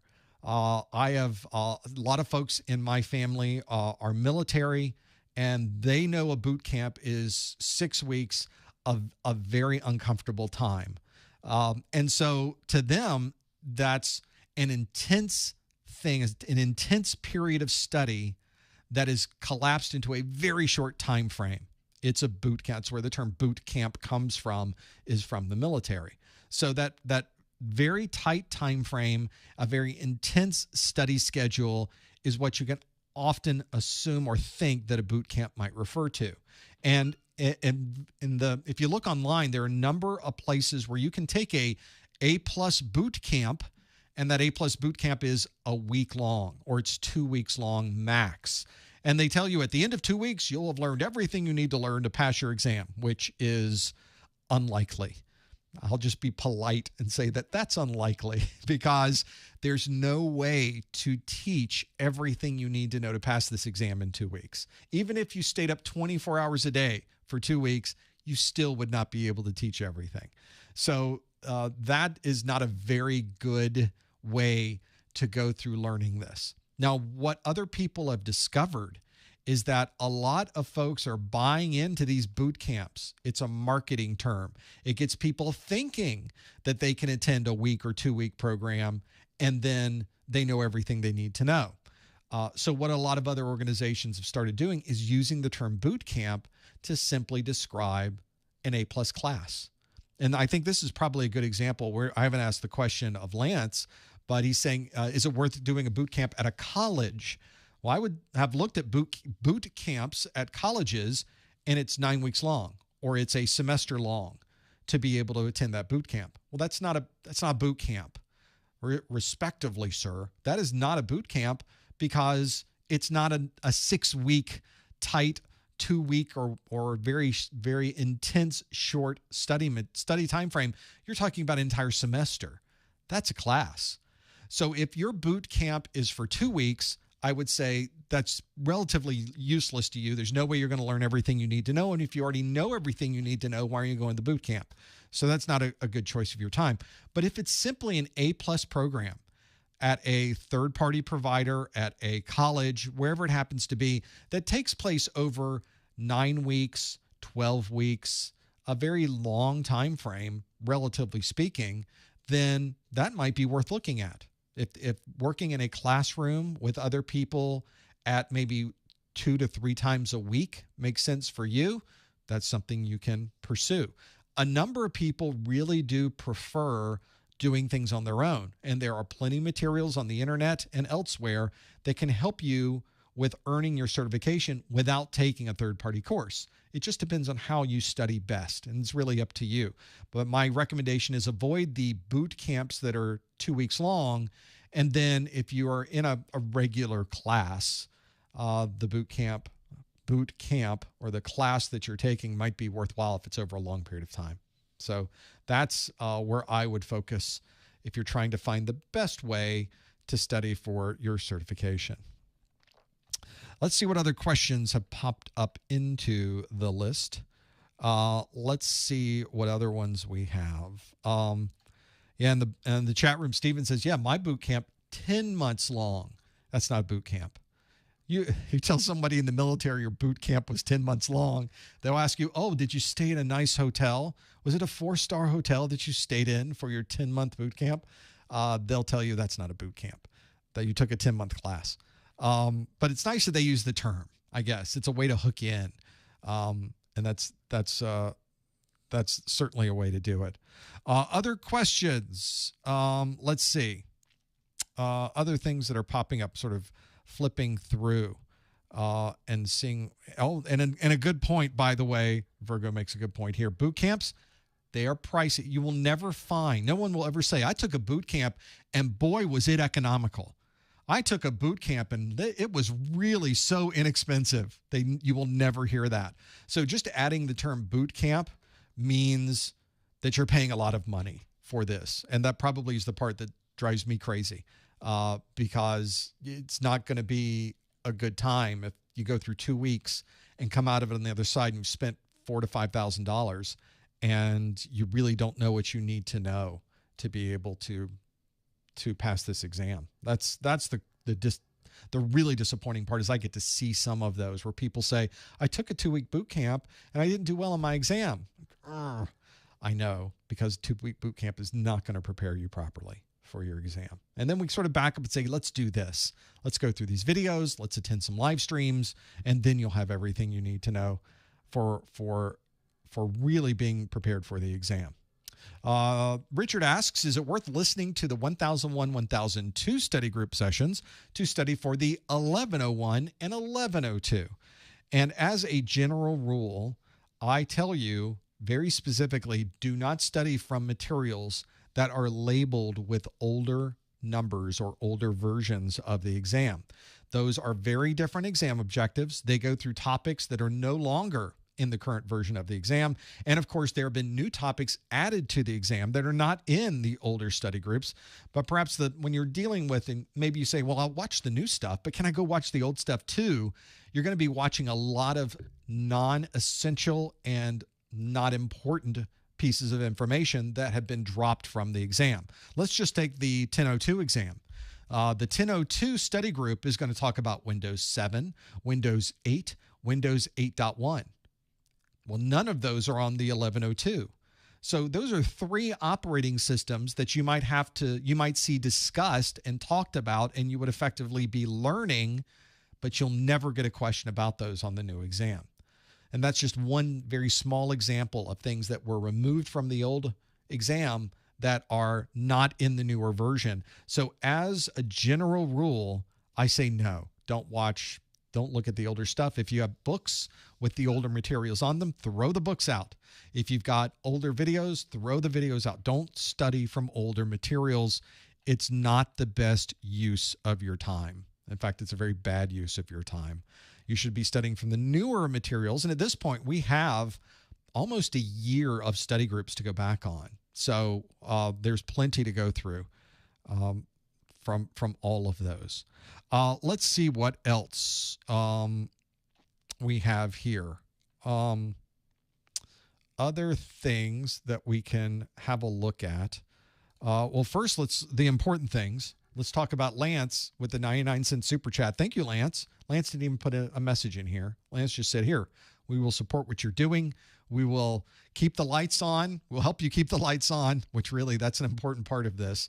And of course, keep me motivated into continuing the process of making this happen. Really doesn't take much to motivate me, a cup of coffee and just some spare time, and I'm good. But it's nice to know that other people appreciate what we do. And thank you, Lance, for the super chat as well. We really do appreciate that. Other questions. Let's see. I will scroll through. Let's see what else is here. I'm going to keep scrolling through this list. That's a pretty good strategy here. I like David's strategy where you're studying for your 1101 and 1102. And David's strategy is what helped me is having a split screen with CompTIA's exam objectives open and my YouTube playlist open. And you'll notice they go one for one, or at least they follow the same process as you keep going through that. The split screen idea is a good one because, in fact, David, and this probably won't surprise you at all, that's the process I use when I'm creating the course. I have the exam objectives on one screen, and I'm building out all of the course materials in the other. And as I'm going through it, I'm crossing those out kind of digitally on the PDF. I'm marking through the things on the PDF and saying, nope, we're not doing that anymore. We're not doing that anymore. We finished that one. We've got that one in the list. And so I really do encourage you that if you're studying the same way, using the objectives is what everyone should be doing when they are working through their studies. They're the best way to give you feedback on whether you're really studying the right things. I think I've already mentioned to you that I've gone through the newest set of practice exam questions from some folks that are asking questions from exams that were 2 versions ago that were dropped.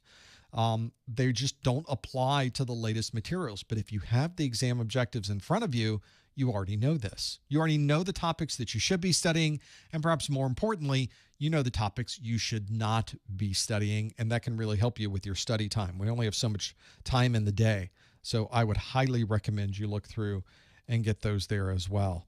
Manic in chat room with a $5 super chat. Well, appreciate you, brother. Thank you, Manic. We appreciate you too. We really could not do this without you. We enjoy doing it. We love the live streams. I love to create content. I love to build these courses out and put them online. But you always get into these situations where the family, they want to live somewhere and they want to eat food, and we got to keep the electricity on. Those things help as well. So thanks so much for the super chat. Thank you for supporting what we do. That's important as well, and have that. So another one, Rick says, hi, Professor. Noticed your live stream. I can see a transparent overlay that shows the February study group. You're probably seeing this, right? There we go. So yeah, I happen to have a button I kicked. Is that better? Does that look better for everyone? See how that works? All you got to do is send me a note. I'll fix it on this side. There's always something I'm pushing or bump. We'll do it halfway. That won't bother anyone. How's this? So there you go. There's our live stream for the, it's my highly technical, there, that's better for you. Even just a little bump up. It was barely showing through, wasn't it? Oh yeah, see that? See that? Almost looks like there's some, I got your screen burned in. That's what I was simply helping you with a troubleshooting question, dealing with burn-in and how you would handle that on a live stream. Well, you just turn it off. That's where that comes from. Thank you, Rick, for telling me about that, because that might help a number of us who are very mental about these things. I'm the same way. So thank you for pointing it out and letting me fix that and coming through fixing all of these. Let's see other things. Whenever you're studying for these exams, it becomes a challenge to get all of the right study materials. Everybody needs a different set of materials. They study in a different way. There's a lot of different books. There's a lot of different things. That's really a challenge. And Jared asks, for someone who works full time, going for the CompTIA certs, are there any resources or specific books that you would recommend studying? So instead of telling you specific ones, because if you ask me, oh, well, you need all of my course notes and practice exams, I've got CompTIA books on my website, but the reality is you need to find the materials that work best for you. And I think you should have at least 4 different types of materials. The first is a good book. You need a good book. Books teach you in a different way than videos teach you. Videos teach you in a different way than books teach you, but they work together. And I know a lot of people will tell you, oh, I don't need a book. I'll just watch the videos. Well, for those people, that probably works fine. But there's other people that really prefer having a book or would like to have a book with their videos.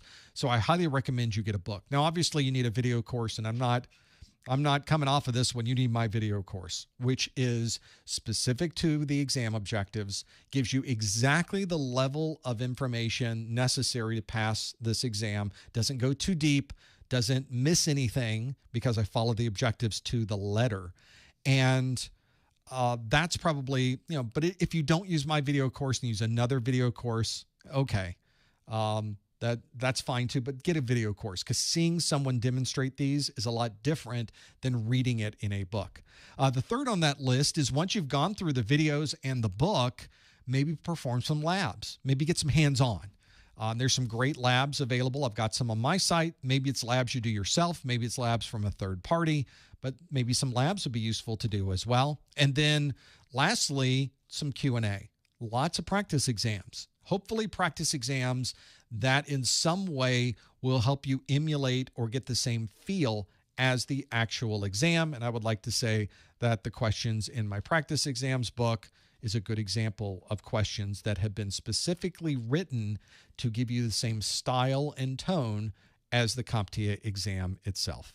Those are the 4 things: a book, videos, labs, Q&A. You got all 4 of those, you pretty much have everything you need. Not everybody needs all 4 of those, but it is something that would probably set you up the best when you're ready to study and take this exam. Those are the 4 things that I highly recommend. Other questions that have come through. Let's get some more going. Wait, let me do this for who was that? Was it Jared? No, it was Manic. It was Jared. Somebody. There we go. We're just going to do that in every video now. Next on our list, as we step through the different options here, I've got lots of questions that have come up. So let me just keep scrolling. This is a common question and worth kind of mulling over for a moment. Mr. Potential, the chat room says, is that electrical potential or is it sort of career potential? I'm halfway through CompTIA Plus along with CompTIA A Plus, along with your videos. It's been a great help. What should be my next certification? Talk about potential. You're already working that angle. Should I get a help desk job if I have no previous related work experience? Well, help desk is a great way to get your foot in the door, and it's a very common way to start in IT, but it's not the only way to start in IT. My first job was as a remote technician. I wasn't on a help desk. I was given a bunch of equipment at the beginning of the day with a bunch of lists of where I could go with this equipment.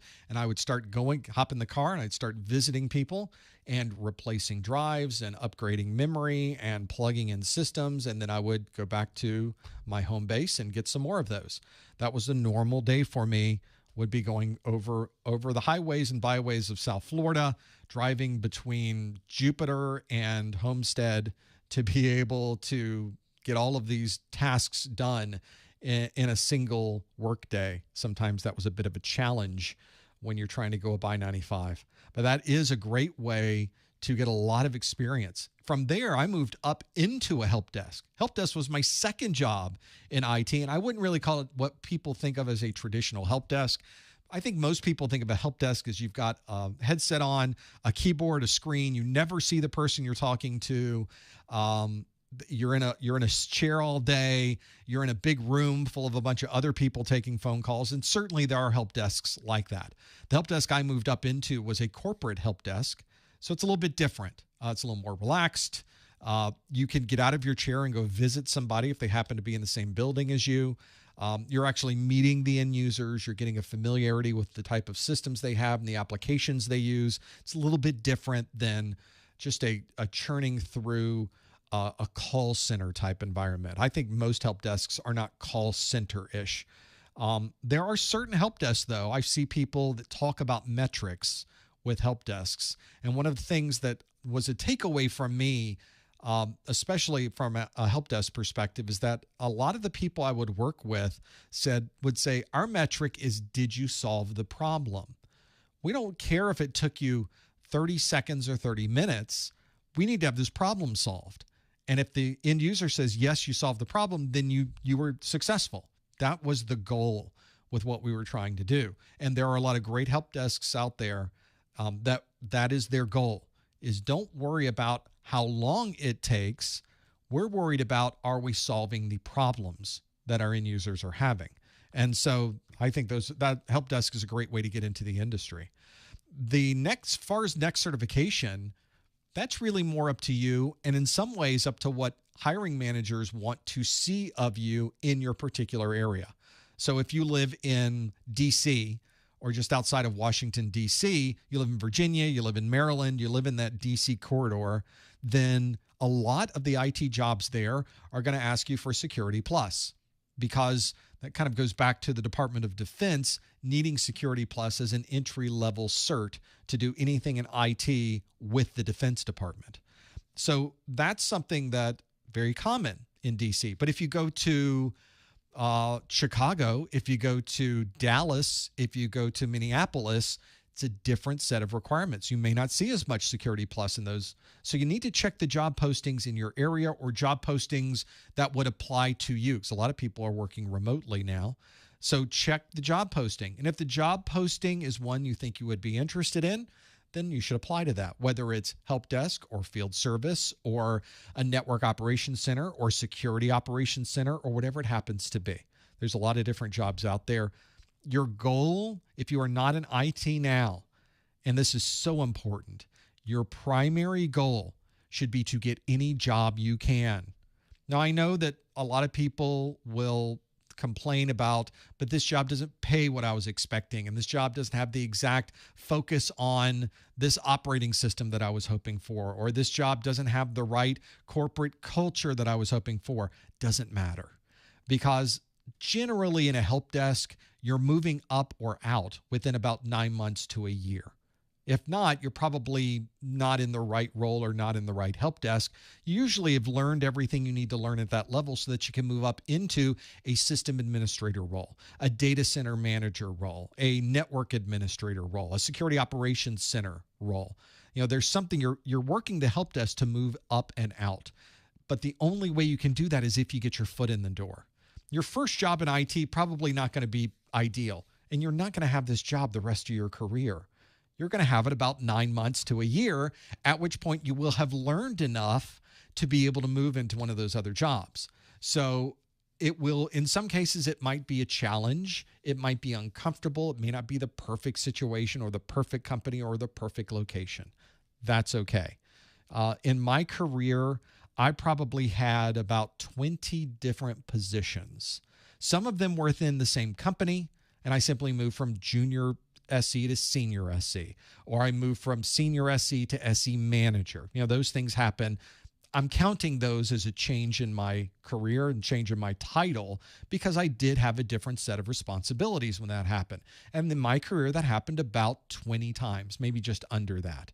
And it seems like that's a lot, but when you think that about every 3 years, we tend to go from company to company. We tend to move, it's the 3-year rule in IT. We tend to go from one place to the other.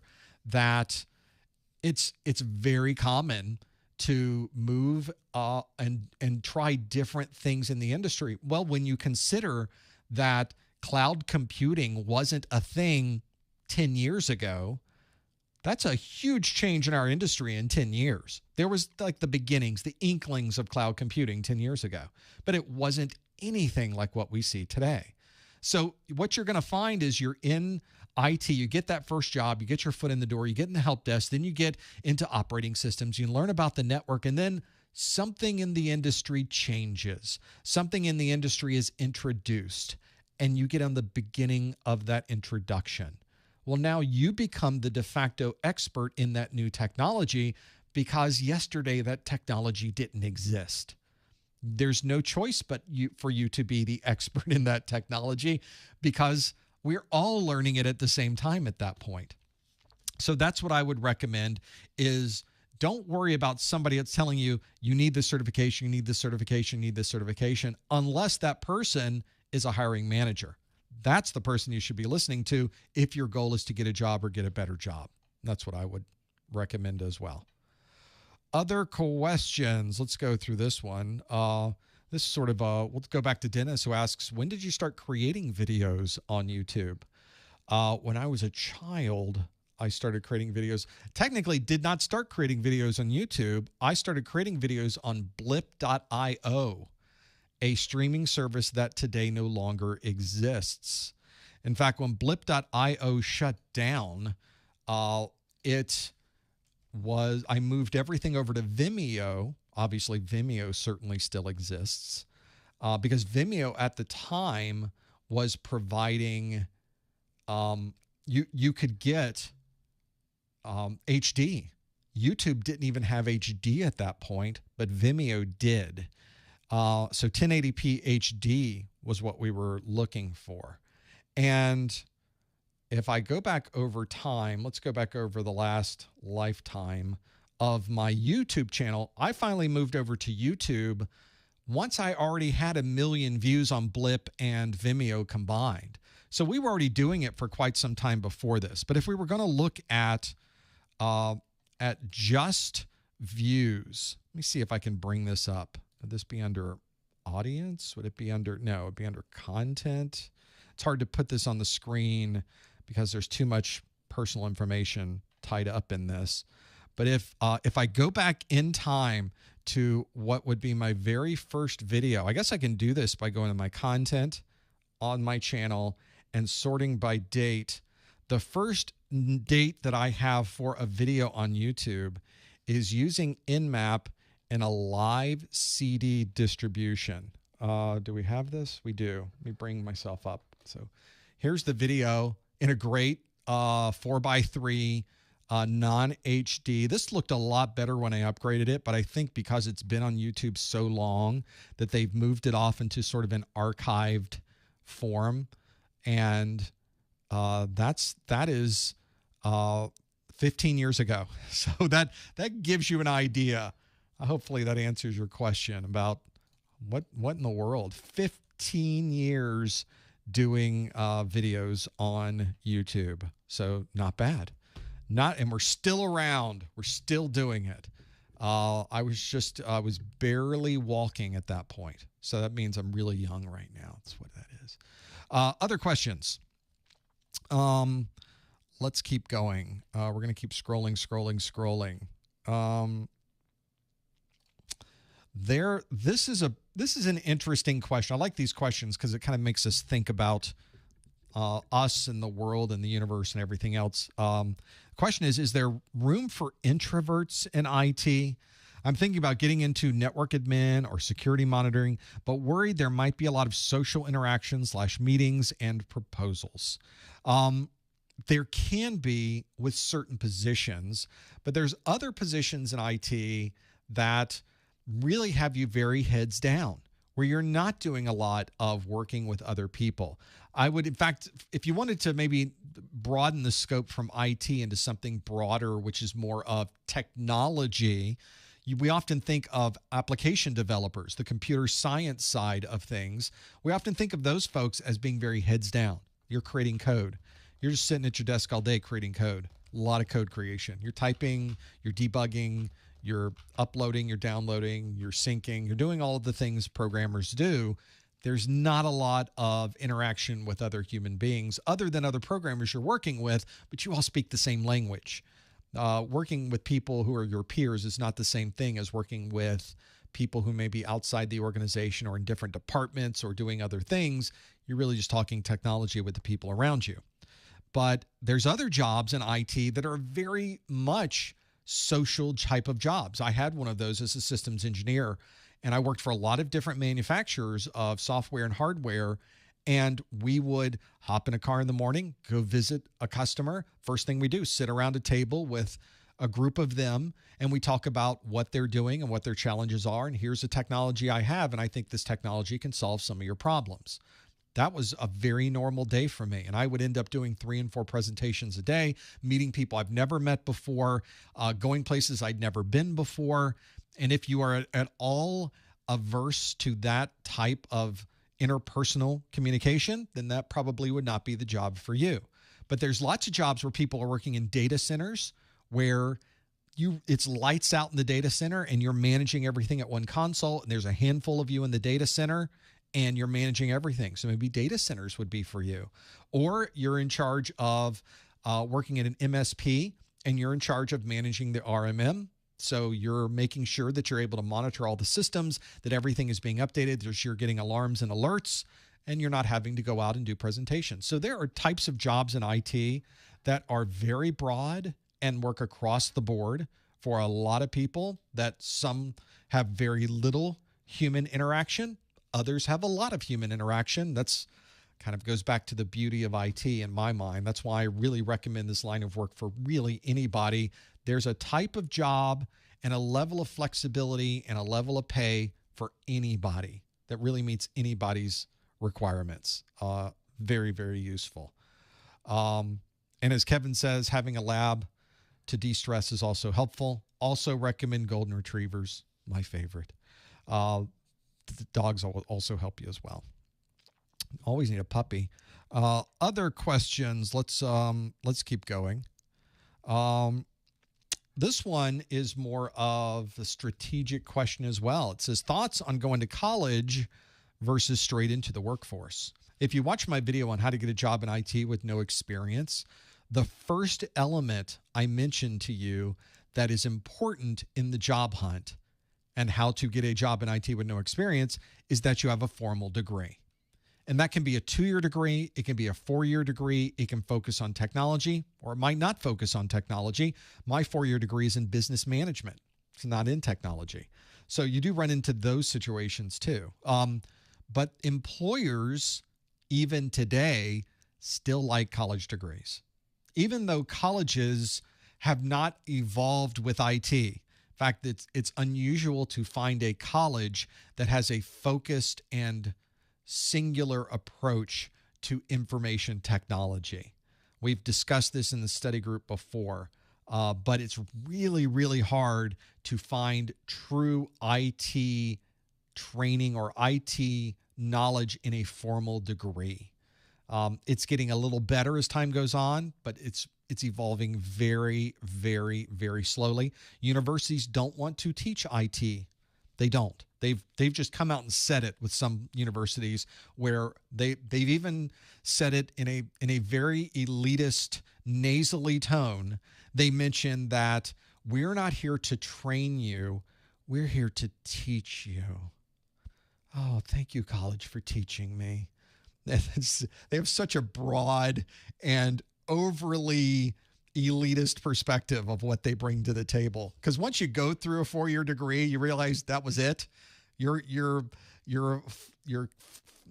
colorful terms and flowery words on the beauty of teaching really didn't help me very much. And it's certainly not going to help you in IT if they think that way. If they think IT is teaching, they see it as more of a well, why don't you just be a plumber?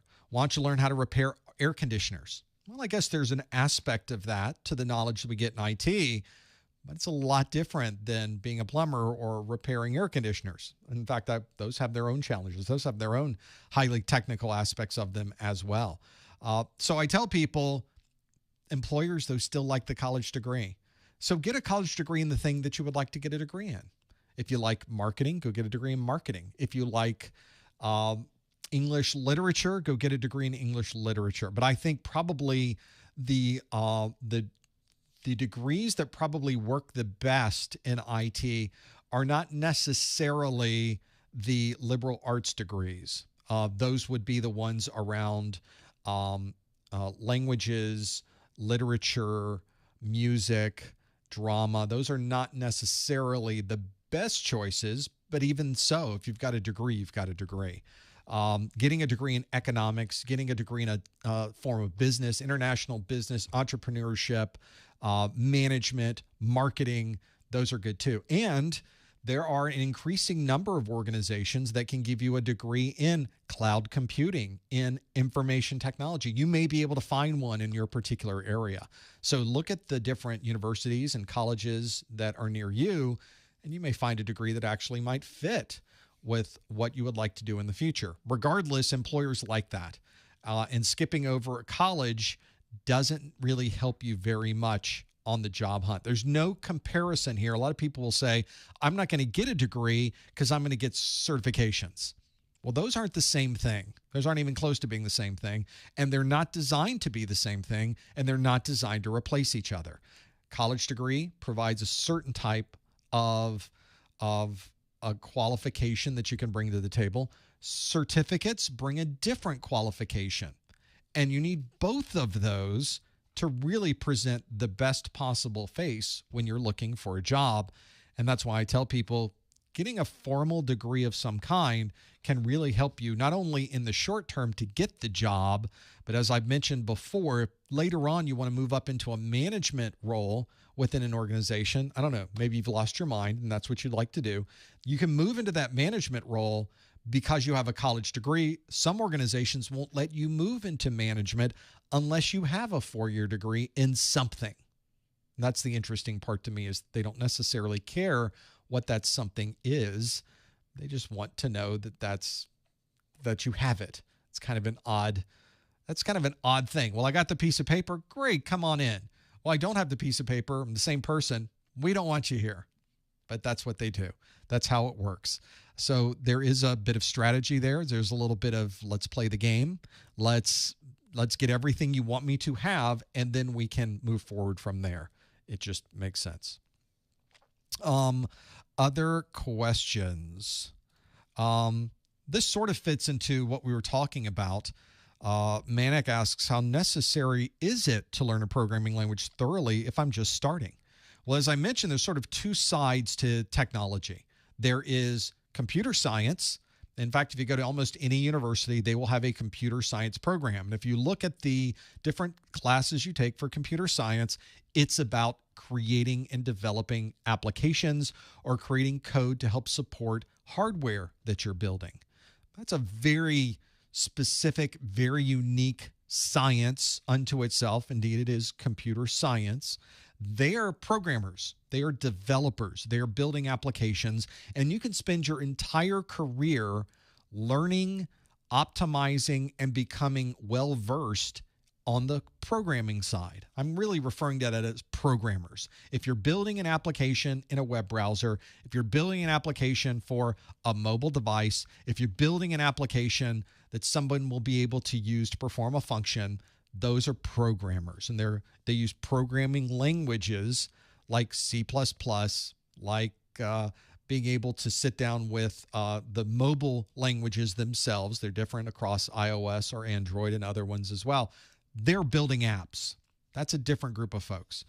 There's another set of folks over in IT, which is information technology. And the Venn diagram between computer science and IT, they don't overlap very much. There's very little overlap there. So IT is responsible for managing the data, making sure that the systems are running, making sure that people are able to use those applications that were written by the folks on the programming side.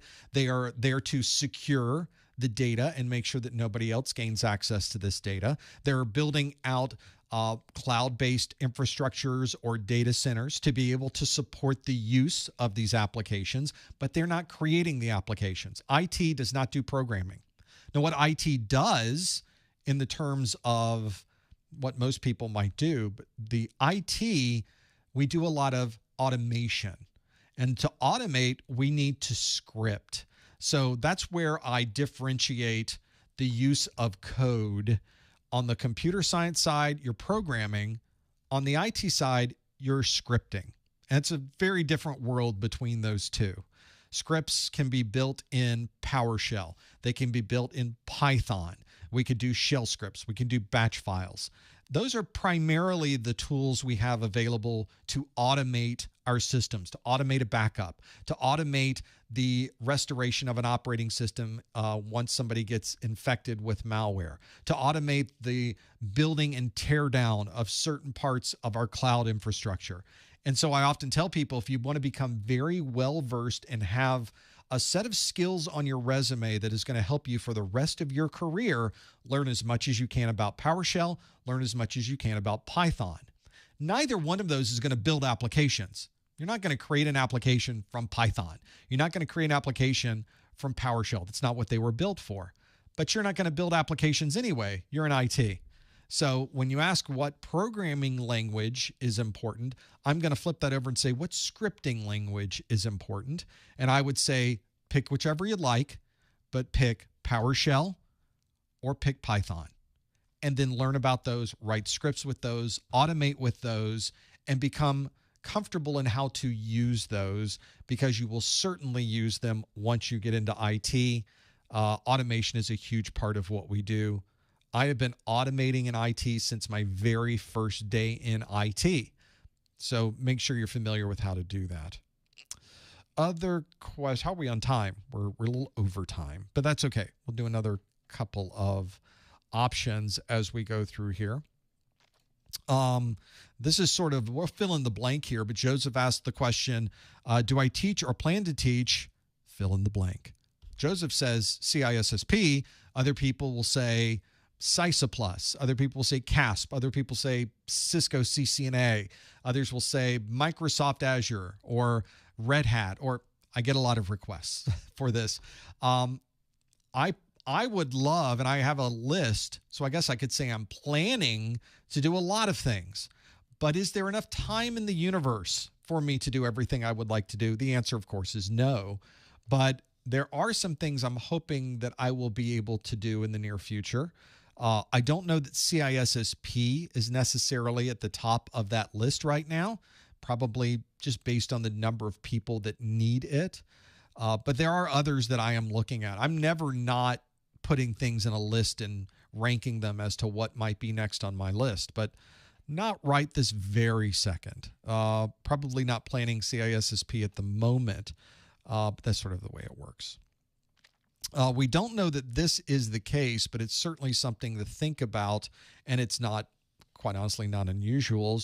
Tony asked the question that Southwest had that enormous set of failures during the holiday season this year, Southwest Airlines here in the United States. It seems to be, although we don't know a lot about it completely yet, a lot of it seems to have started with a failure with their information technology systems. And some of the rumors that are out on the street, on the internet, are that their systems were old, they were antiquated, they were never designed to handle the load that was put on them, and it created this cascade failure all the way down to stranding people in different cities or preventing them from seeing family during the holidays.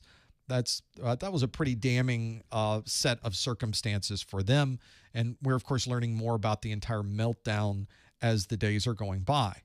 But how does a company get in that situation where they just don't keep up with technology? This, unfortunately, is not uncommon.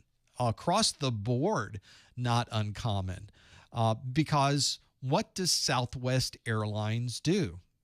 They fly planes from point A to point B. They put people in a plane and they get them from one city to the other. That's what they do. When they make an investment into their business, they're buying a new plane. And when they buy a new plane, that means they can make X more dollars a day because they're fitting more people on a plane. They've got a route. They can fly people around. And every time they buy a plane, they are making that much more money every day. Okay, well, if you go to those same managers and say, we're not going to buy a plane, we're going to spend $1 million on security. And they're going to look at you and say, well, how much more money does that make me when I fly people around during the day? And we say, none. It makes you no more money. It's $1 million you'll never see again. There you go. And that's how a company fails to keep up with technology. They don't understand the value of the technology at the basic levels because they are managing a different part of the company. They think they know, they think they understand just how much they can not pay for those things and kind of keep things going. And they don't want to overpay. I mean, there is certainly a part of management that says you want to right size this, but they'll look at the numbers and go, $1 million. No, we're not going to do that. How about 20,000? There you go. Without having that connection. I mentioned earlier that it's great if IT was able to understand the rest of the organization. The part that I think a lot of people miss, it's also nice if the rest of the organization really understood what IT did.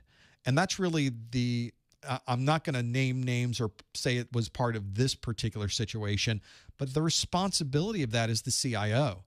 The Central Information Officer of the company is responsible for making the rest of the board or the rest of the C-level executives understand, here's what this technology is doing for you and how important it is. The better CIOs tend to have a better relationship between understanding how to fly a plane and how technology allows them to fly the plane. But it's unfortunately a common scenario. They're not the only ones. I've worked in many organizations, not just one, where you walk in one part of the building and you say, why is there a server in here that is 12 years old that has never been patched? And they go, well, 12 years ago, they bought this. They didn't talk to IT. They stuck it under here and they said, we aren't going to call IT for support. We don't need you for this. It's not part of what you do. And instead of the IT department saying, sorry, but this is an enormous security risk, we're not going to allow this.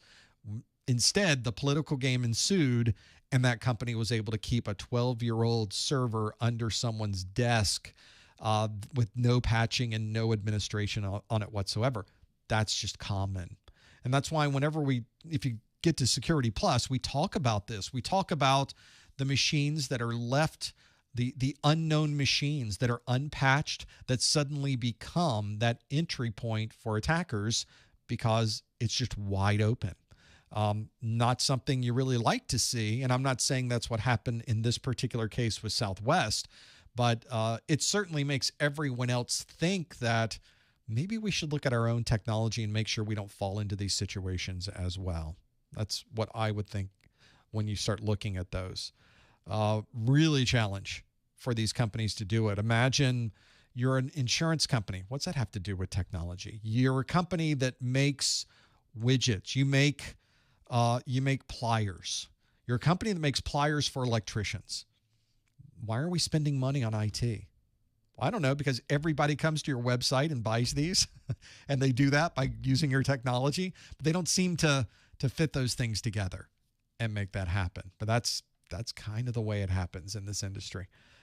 You have to have some very smart people, some very good people, some very politically savvy people to be able to properly get the right relationship going between the business and the technology, because for most people, especially with technology, it's a black box.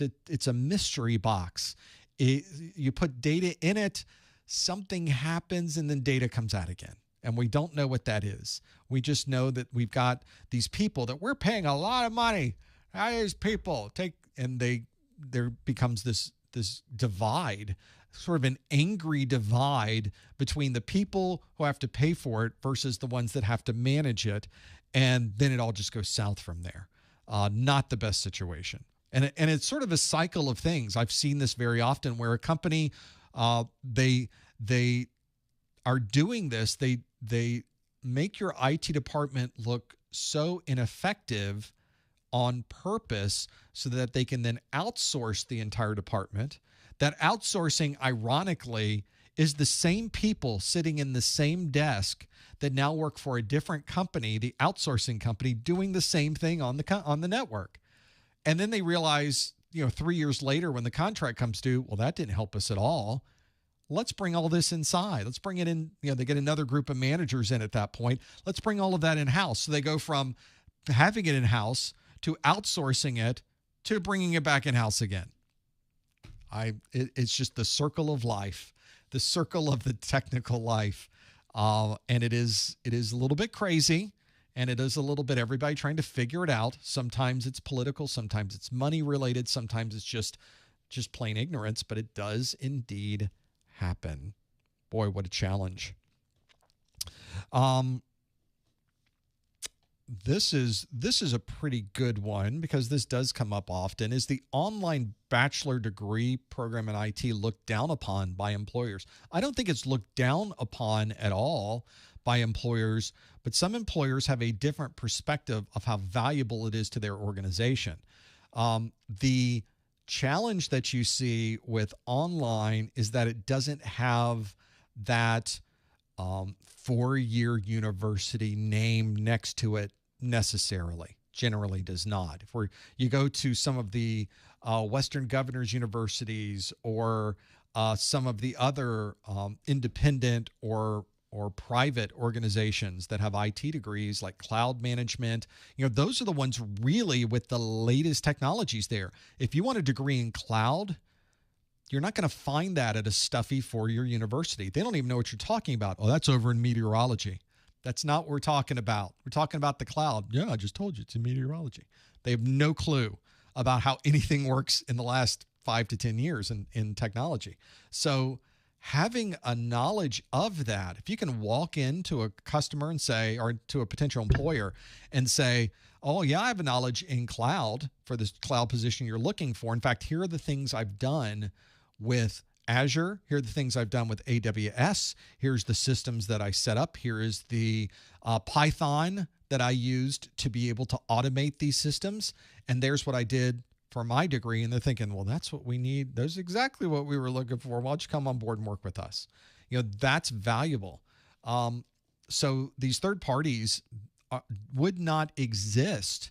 These online IT groups, these online IT training facilities, training programs would not exist if the universities would just get with the program. But the universities are not here to train us. The universities are here to teach us. So that's why those third parties are doing so well, is nobody else is doing it.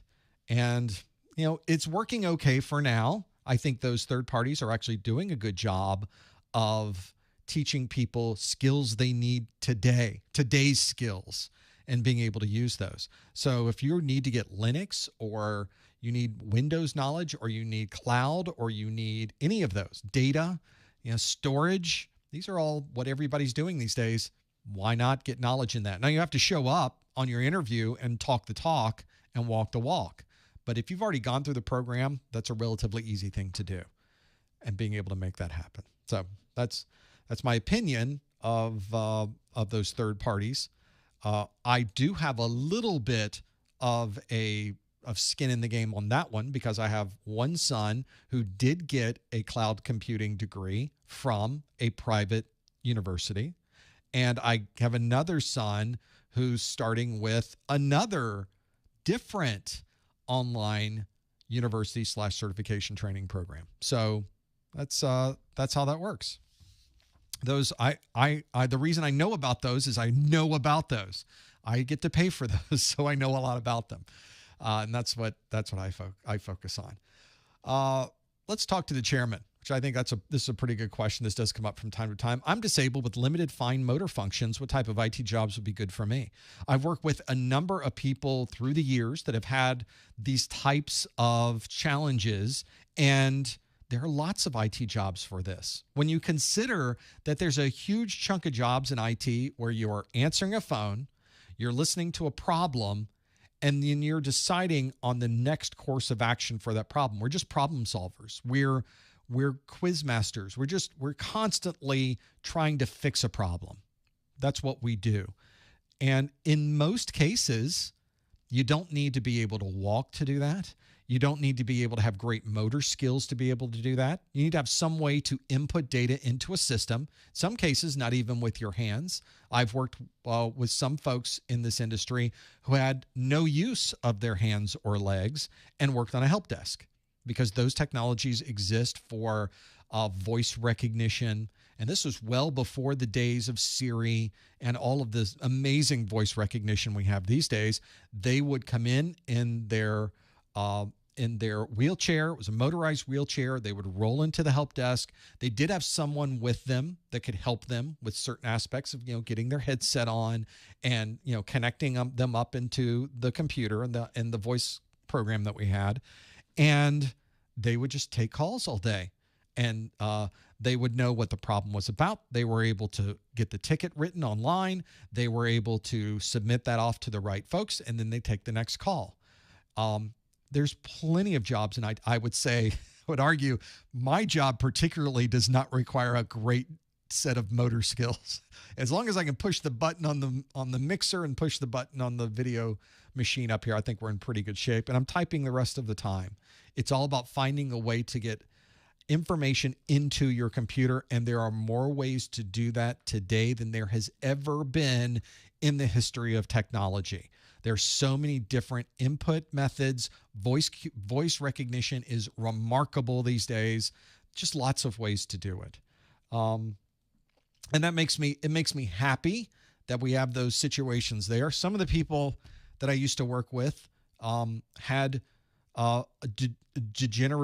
degenerative diseases that eventually they ended up not being able to come to work anymore, and eventually they passed away. So it's hopefully that's not your situation, but it's one of those situations when you work with people so closely in the industry that are doing things like this and that are they are really exceeding in what they're working towards. It really is quite inspiring. Well, I think that's a great place to stop with what we're doing. I kind of went overboard a little bit, a few minutes, but that's okay. We finally made our way to the end. It is a fantastic opportunity to sit in front of you and have one of these study groups. I love doing these study groups, and we would not be able to do it without your help. I want to recommend also telling you that if you are someone who is watching this video live or you're watching it on the replay, we would love it if you would give it a thumbs up. It really does go a long way to helping what we do here and our relationship with YouTube, and it's free. Really does help us quite a bit, and we really do appreciate that. Thank you for being here on this study group. We do another study group next week. It's our Network Plus study group. It's on Wednesday of next week at 12 noon Eastern. You can always check the calendar at professormesser.com/calendar. We also have lots on the website that we're doing throughout the week. And don't forget to hit our Discord. That's usually where I'm hanging out most of the time. Anyway, there's a lot of great people there. We have some great conversations. And if you're running across a problem or you need a clarification, there's plenty of folks there that can help you as well. Thanks for joining us. We will see you next time on the A+ study group. Thanks, everybody.